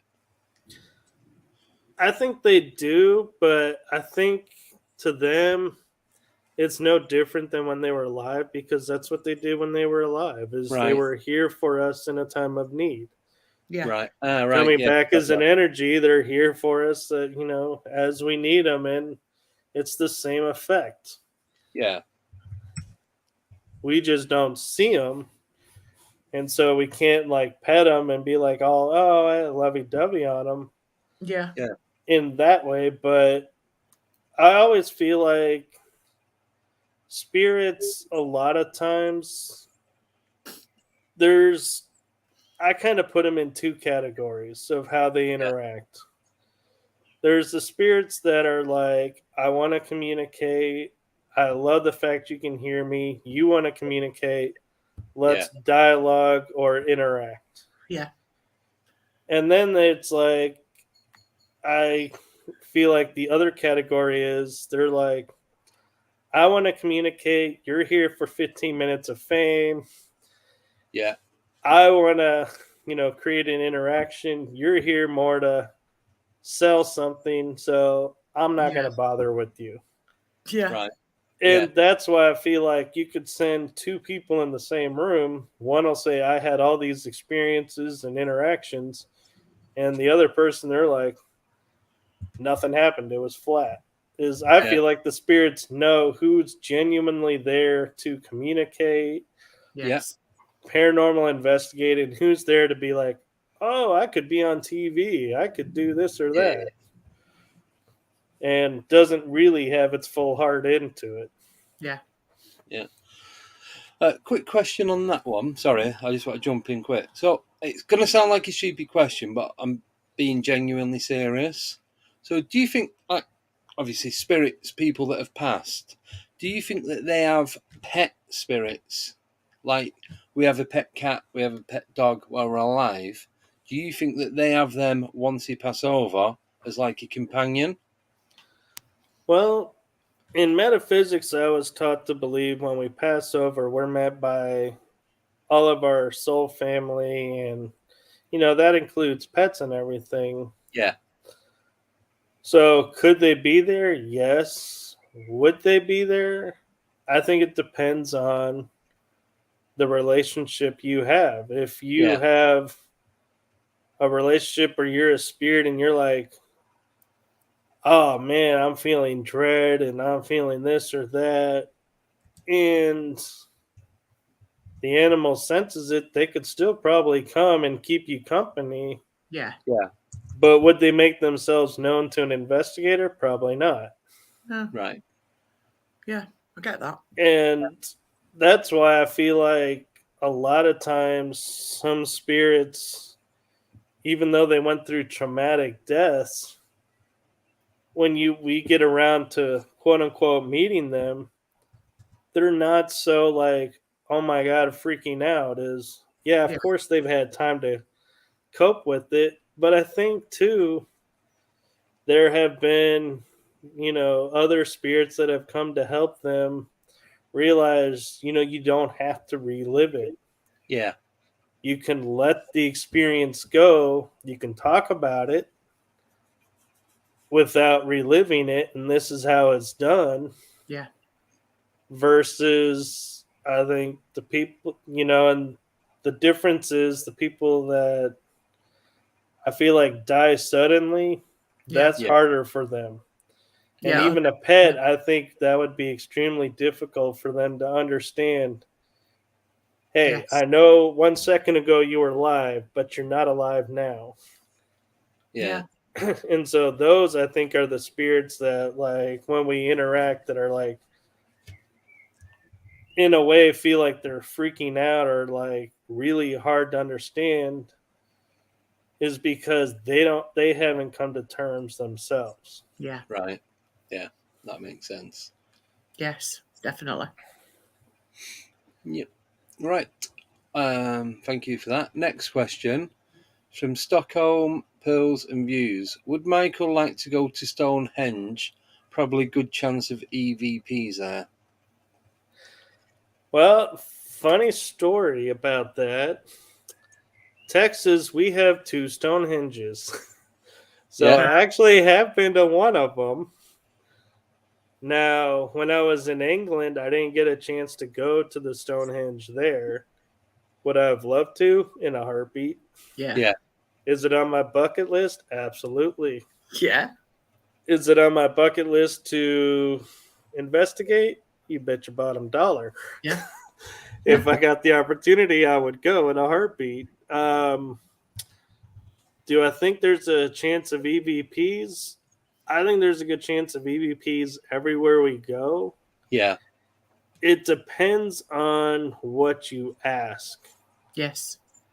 Because if you just go into places and assume somebody died there and just ask questions about that, you could be getting any number of spirits that have died there over the centuries. Yeah.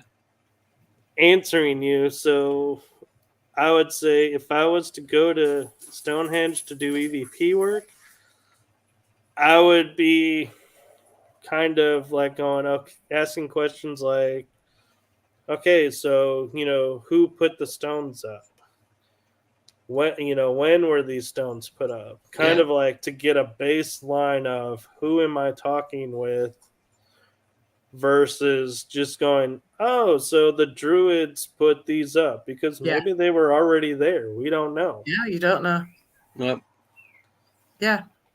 Or be like, oh, did you get these from the quarry down the road where they say you did? And if they say no, be like, oh, so, where you got to know where it's another place, because if they say no, you're going to think, oh, nope, I'm not talking to the people from Stonehenge. When you're like, actually, you are, because it was the quarry on the other side they went to. Yeah. Yeah, I get that, yeah. So you got to have a baseline of history somewhat when going into places. Yeah, true. Next question is from Umbra Man. Does Michael have any spirits or beings that work with him regularly?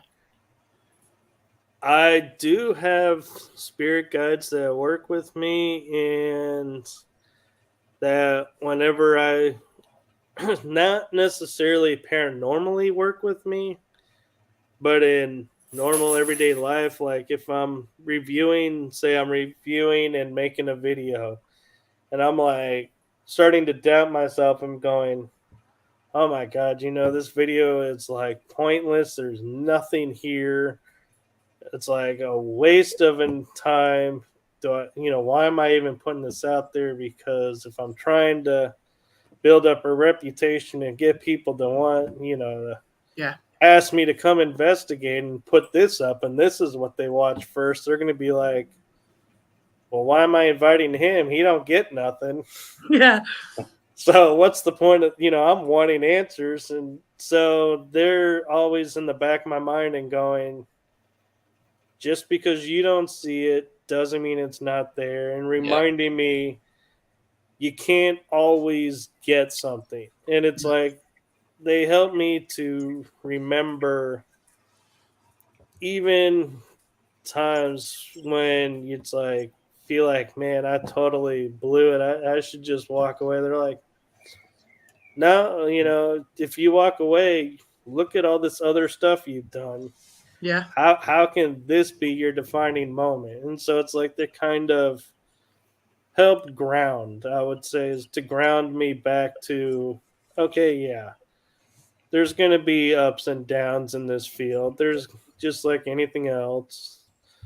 So they just kind of help remind me, yeah, you may have one bad investigation, one bad night. Yeah. Yeah. But look at these other videos where you had great experiences and everything. Yeah. So you're going to let the one bad night define you. And it's like, I'll be like, you're right. Yeah. And I'll be like, so I'll put it out and I'll see people start responding, oh, you missed this or that. And be like, I feel so much better because I missed it. It was there. So I didn't fail. It's just I wasn't in the right frame of mind to see it. Yeah. Makes sense.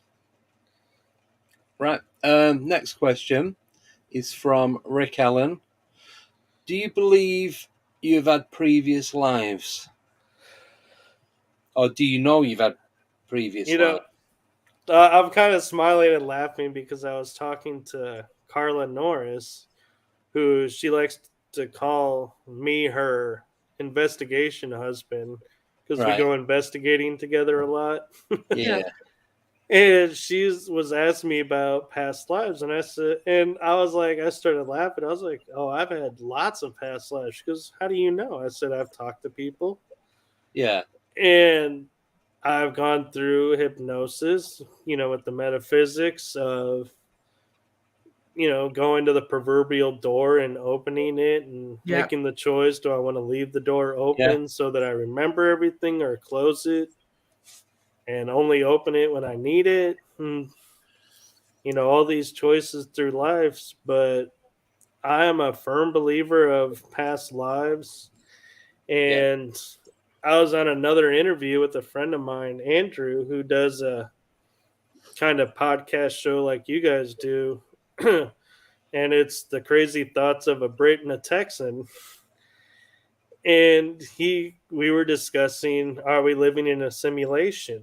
And I was like, deja vu is the perfect way of looking at, we're being in a simulation in past lives, because how do we know where things are in buildings we've never stepped foot in if we weren't there?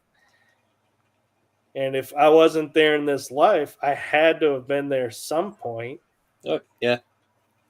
So to me, that's like a validation that, past lives are real, because there's no other way to explain walking into a building you've never been in and pointing at something and going, that's where this was, that's where this was, that's where this was. And everybody looks in the records and they're like, that's where it was.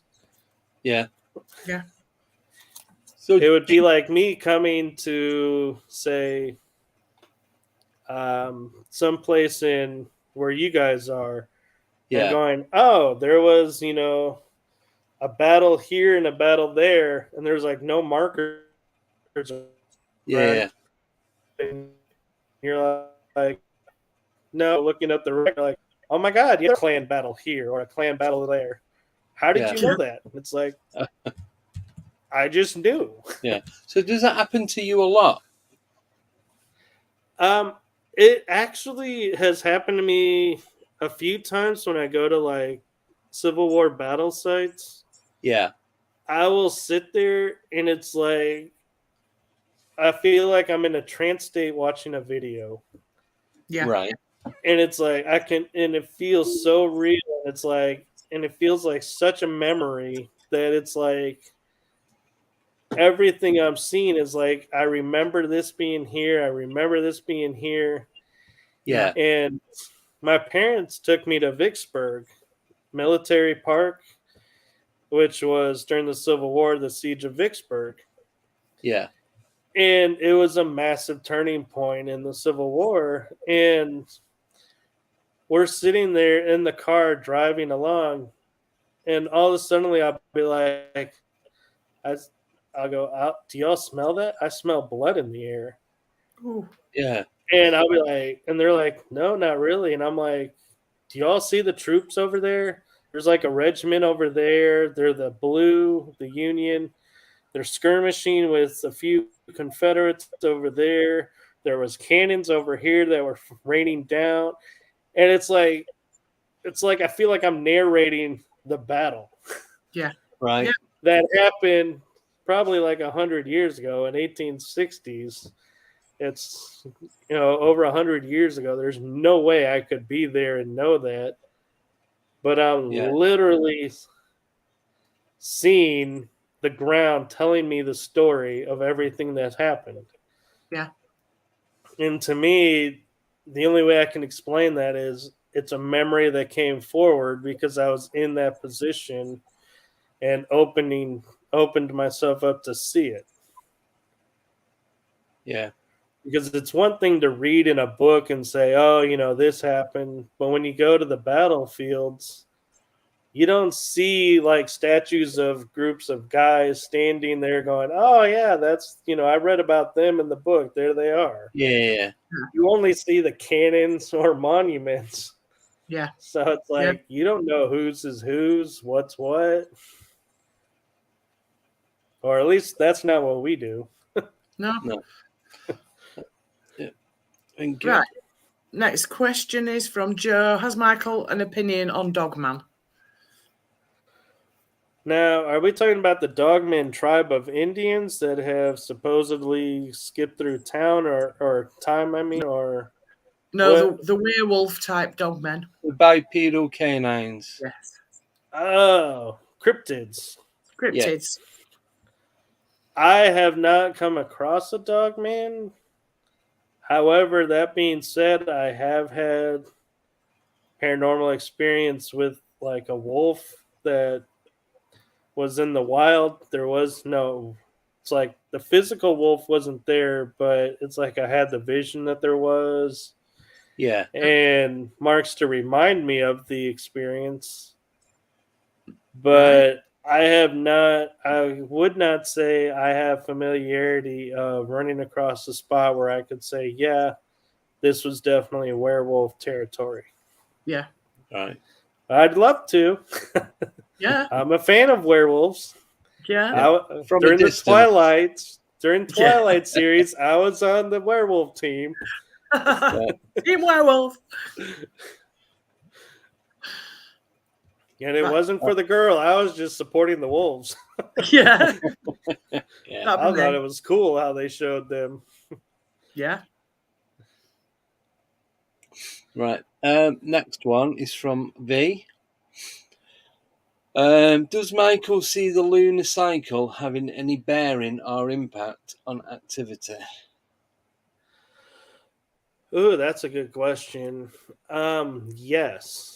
I would say on the basis of when it's a full moon or new moon, the energy definitely feeds the, like I was saying earlier with the ley lines, the energy of the space of the nature around that. Yeah, their paranormal can pick that up and use that and really bring about, some more activity versus a normal everyday day where it's like maybe a crescent moon or, the waning. I'm not familiar enough with the waning, waning, and all that, but Gibbous and all that, yeah. I do notice there are times when, if it's a full moon or new moon, that EVPs, I may get more EVPs in an area than I normally would. Right. Okay. And Rick, I'm sure there are a lot in Texas. I just haven't run across them. Yeah. Not yet. Yeah, don't speak too soon. Yeah. Next question from Joe, our moderator. Do you know anyone that uses the pendulum, Michael? Pendulum in investigating, I think I may have seen it once. Yeah. I use pendulum for myself in everyday life, but I've never tried using it in an investigation. It's got, strong science and validity to it. It's, to me, similar to the dowsing rods. Yeah. So pendulum versus dowsing rods, it's kind of a 50-50. So I would say, if you trust the pendulum, go for it. Yep. I agree. Yeah. See, I use a pendulum. I did it on a live stream, but it was only like sat at the desk here.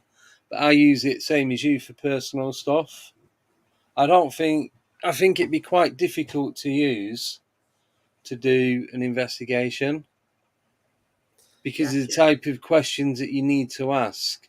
It needs to be more fitted towards your character and not like generalized questions. Yeah. Well, I would argue the only problem with the pendulum is it would have to be a yes or no. Yeah. Or what percentage are you here, in this space? Because if, pendulum, yes, we can say, oh, the energy in this room is 50% you. Okay. Yeah. But if I ask a pendulum, are you here? It'll say yes or no, just like a dowsing rod. The only difference is you can break out of the yes or no questions more with the pendulum. Yeah. But you got to be careful what you're asking and how you're asking it, because in like my personal use, I'll be like, oh, is this chocolate chip cookie good for me? And I'll get yes. Well, yeah, it's good because it's a chocolate chip cookie. Who's gonna, yeah, who would think that's bad? But if I change the question to, is it in my best interest or is it healthy for me to eat this chocolate chip cookie now? You may get a no. Yeah. So you got to watch how you're framing the questions too. Yeah. I think always ask it so the answer's positive. Yeah. I think you need to be very specific. Yeah. When I would say the pendulum, you would have to have 100% certainty of knowing what you're asking. Yeah. Thank you. Next question from my lovely cousin, who didn't write in capitals. Yes. Slap him later. Lines. Right. Have you ever smelt smoke in the air when you have seen a ghost? Is the only time I have seen them, there was a very strong smell of smoke which disappears after the figure leaves. Now, we explained this later on in the chat. It's like a burning wood smell. Yeah. So it's not the sulphur smell, but more of like cigarette smoke. Yeah, just burning wood. So to answer your question, I would say before I answer that from my personal experience, I would preface that if this is somebody that you knew, like maybe was a personal relation, someone you grew up with, or someone you read about that you knew was like famous for smoking like a pipe or cigarettes or cigars, that when they make themselves known, they'll appear to you with the sense of smoke so that you'll be able to be more comfortable and say, oh, so-and-so's here. Yeah. Like you'll hear people say, oh, my dad loved to smoke cherry tobacco in his pipe. Yeah. And I can smell that in the air. Well, that's his way of letting you know he's here. Yes. Yeah. Have I smelled smoke like burning wood of a fire that's been in the past? On a couple of times I have. Yeah. But it's not something that comes up regularly. And it's not because they're not fires. It's because it's not how the location wants to be remembered, in my opinion. Yeah. Right. They're like, so much more has happened here besides a fire. So let's leave the fire alone, people. Yeah. Yes, definitely. Give a credence to these people over here. Yeah. Right. Last question then is from Nickname. And anywhere in the UK Michael wants to visit and investigate. I think you did sort of briefly touch on that earlier. Yeah, there's the underground tunnels. Edinburgh. Yeah. Stonehenge, I would like to investigate. The ironically, I am a fan of Outlander, so those Ring of Stones, because I know they're real. Yeah. Would love to investigate those.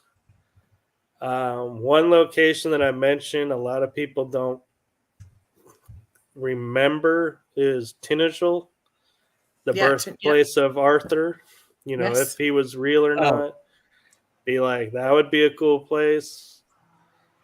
And no for 100%.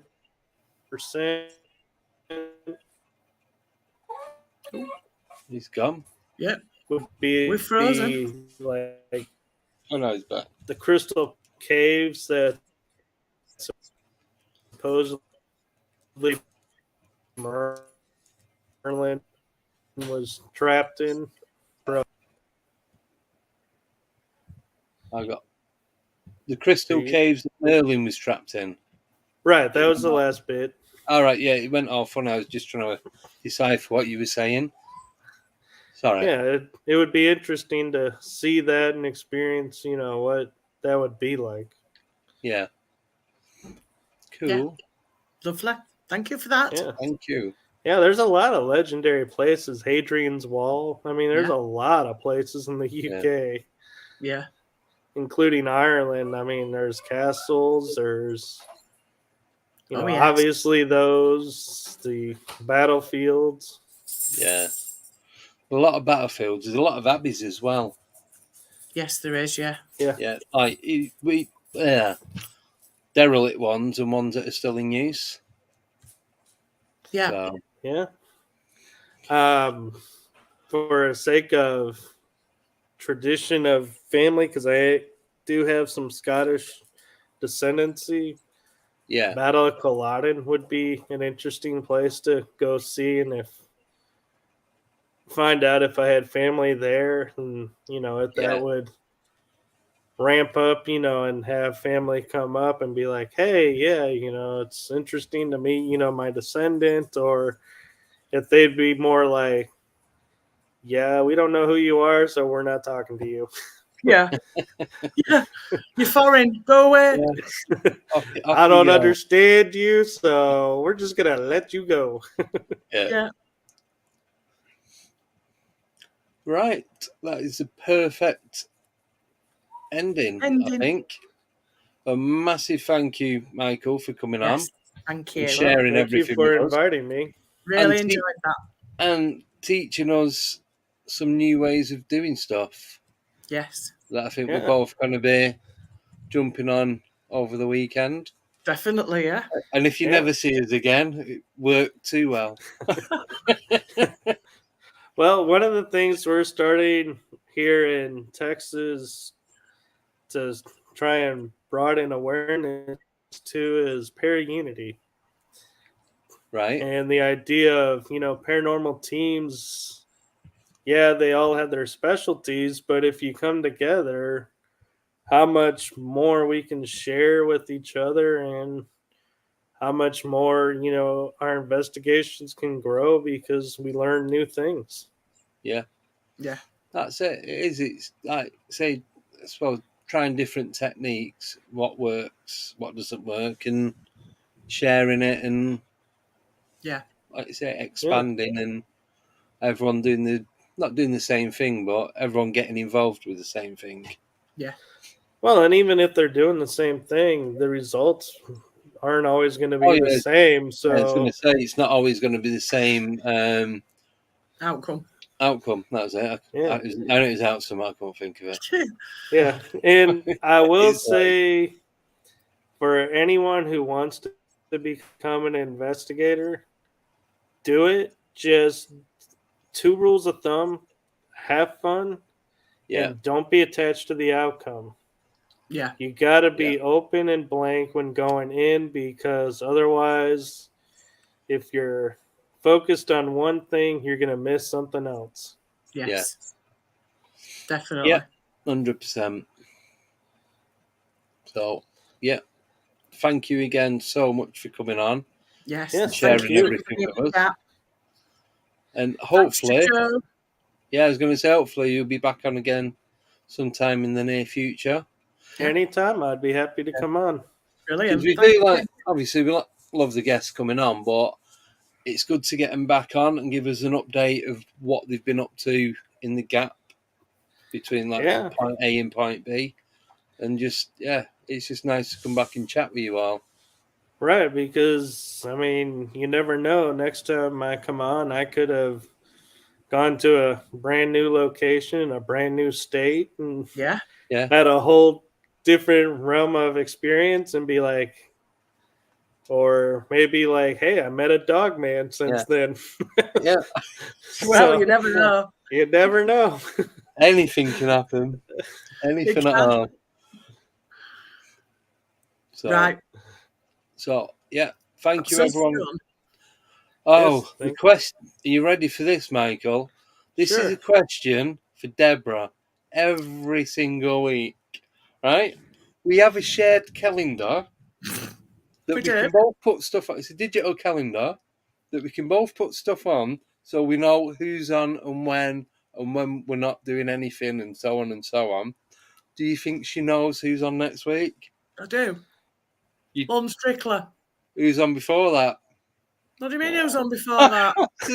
Not got a clue. No idea. I think she does it every week. Every day of the week. So, Who's this chap here? It's a bank holiday in the UK because of the Queen's Jubilee. Yes. Which is why we've got you on tonight instead of Friday, because I'm away for the weekend. So then next Wednesday, we've got another show. Yes, we have. And it's with the return of that bloke we had on before. No. He's a lovely fella. Oh, shit, Sherlock. Really? So we've got Sean Chowdhury coming on. Children. Does it. He's a paranormal investigator. He's on the East Coast. I think he's in Rhode Island. Yes. You said Rhode, but wow. he does. How many people want to claim that one? Well, he does. He does. They're small. This is the smallest state, but they are proud in stature. Yeah. He does. He's a practicing Wiccan. He's a practicing Wiccan. Yes. Okay. So yeah. So he's got a few stories as well. So it got to the point where we just ran out of time, didn't we? Yeah, we did. Yeah. Right. Well, you come back on. We'll do the second part. Part 2. He's doing a part 2. Who's on Friday? Nobody's on Friday because it's bank holiday. Next Friday. I told you that. It's Lon Strickler. And what's on the day after that? The day after that is the 11th of June, our very first Codes of the Unknown 12th Dimension meet-up at Sherwood Forest. Yes. Ooh, Robin Hood. Yeah. So we're meeting at the... we can't tell you. No. Yeah, we can. Keep it going arrow anyway. Yeah. No, we're meeting up in Sherwood Forest. And we're going to have a sit-down chat with everyone. I'm kind of curious. Is there really a Loxley? Yeah, I think there is actually, yeah. Yes. I really should know my history about that, but I don't. Because I know I've seen on maps Nottingham and Sherwood Forest, but I've never seen on a map Loxley. And I'm sure. I've started hearing now Robin Hood was like Robin of Loxley. Yes. So I'm like, is Loxley a real place? In which case, then Robin Hood really could be more of a real person, or is it just a name that was thrown out there that it's actually called something else? Yeah. Well, I might be getting this wrong, but wasn't Loxley Robin Hood's real surname? Yes, I think that rings a bell, yeah. Because a few years ago, I used to work with this guy, and his surname was Loxley, and he swore blind. He'd have the worst arguments ever with him that he was a descendant of Robin Hood. Right. And Maid Marian, or was it somebody else? But he was like so adamant that he was like the family tree from Robin Hood. And he brought this thing and it made no sense to me whatsoever. Yeah. The other incident I was asking is like, we can say, Bruce of Smithington, and there is no Smithington. Yeah.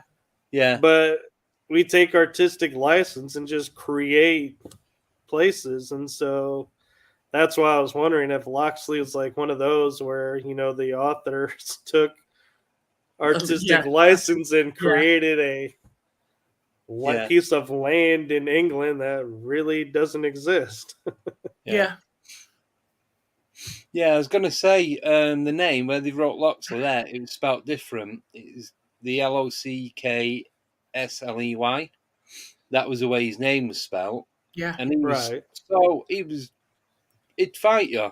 He really would fight you if you said he was talking crap.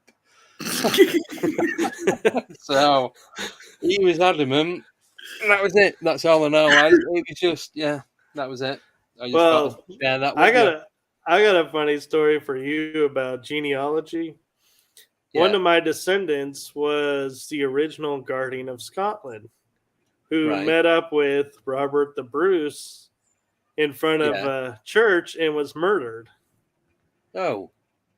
And my friend in Holland, he came over and we met a friend that he has over here, and his name is Robert Bruce. And he says he is descendant of Robert the Bruce. And we looked at each other, and my friend looked at me and he goes, "You better be careful around him." I was like, yep, I am not letting history repeat itself. No. Yeah. Did you have a little book with him where he was crossing names out? I know. It's like, yep, nope, I'm not going there. Yeah. You can have your Scotland. Yeah, you can keep Yeah, keep it. Right, we're Yeah. going to have to go now. Yes. So, who's on the week after? Oh, I don't know. Sorry, I've got to do this to you. Yeah, no, you have, yeah. It's more fun when she hasn't got a clue. Andy, It's you that do know bloke that that we you will be in haven't physical talked to contact. yet, but you're hoping to. Yeah. So the week after that, we've got Earl Grey. Yes. Oh, Grey. good tea. Yeah, Like very nice. Earl. Yeah. What Andy doesn't realise is that we're going to be in physical contact on the 11th, and I shall punch him and tie him to a tree. Yeah. What she doesn't realise is I can run, she can. Yeah, well, this is true, actually, yeah. I'm taking my bow and arrow, though, so it won't be a problem. Well, I'm borrowing Warren's.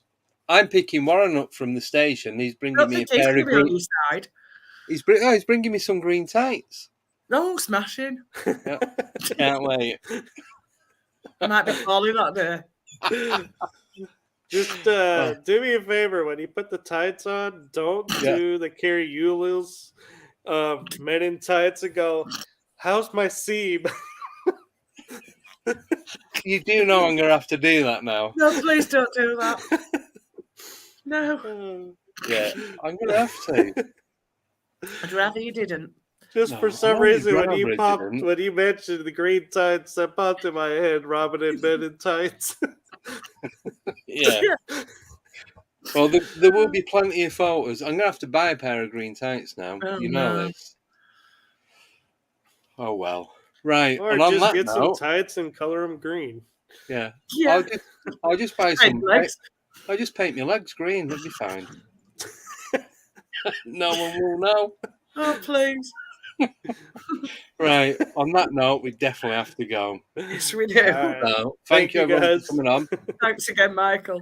And we'll see you next Wednesday when we're joined again by Sean. Yes. And then 2 days later, we're going to the lovely Lon Strickler. So again? Yes. have a great 4-day weekend. Yes. And we will see you then. So take care and au revoir. Au revoir. See you then.